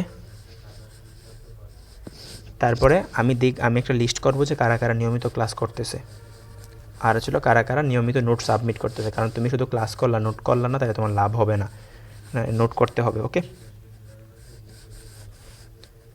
ঠিক আছে? তাহলে আমি তোমাদেরকে লিঙ্ক দিয়ে দিই। মানে কি করতে হবে? আচ্ছা, আমি বলি, তুমি হচ্ছিল মেইনলি আমি তোমাকে কি করতে হবে একটু আবার একটু বলবেন? হ্যাঁ বলতেছি, আমি যা পড়াইলাম এটা তুমি নোট করবা। ওকে, নোট করার পরে আমি দেখবা এখন তোমার গ্রুপের মধ্যে, আমাদের মেসেঞ্জার গ্রুপটার মধ্যে একটা ফেসবুক গ্রুপের লিঙ্ক দিব। ওই ফেসবুক গ্রুপে তুমি এই নোট করার পরে তুমি যে নোট করছো ওইটা খাতা থেকে ছবি তুলবা, তুইলা ওই গ্রুপে পোস্ট। হ্যাঁ কইরা ফেলছো, এখনই পোস্ট করে দিবা পরে দিয়ে, সমস্যা নাই। এখন তো আমার কাছে ফোন নাই। হ্যাঁ, তুমি যে সময় ফোন পাবা তো ওই সময় করে দিবা। মানে তুমি যে করছো এটা আমি বুঝবো কেমন? আমি তো এখন তোমার হচ্ছিল এরকমভাবে দেখা সম্ভব না, তো তুমি পোস্ট করবার সময় ওই পোস্টগুলো তো আমি অ্যাপ্রুভ করবো, তখন আমি দেখা অ্যাপ্রুভ করে ফেলবো। ঠিক আছে? আচ্ছা, না আমার স্কুলের নাম দিতে হবে? হ্যাঁ, তোমার উপরে লিখবা লেকচার 1 পৌষ্টিক গ্রন্থি, আর হচ্ছিল না পরিপাক, তারপর নিচে তোমার নাম, তারপর তোমার স্কুলের নাম। আর তুমি আমার আবার লিখতে পারো সবার নিচে ইনস্ট্রাক্টর। আমি তোমাকে ডেমো দিয়ে দিব না যে তোমরা কী লিখবা, আমি মেসেঞ্জার গ্রুপে লিখে দিতেছি ক্যাপশনটা কী দিবা। ওকে, আচ্ছা থাকো তাইলে, টাটা। হ্যাঁ, টাটা।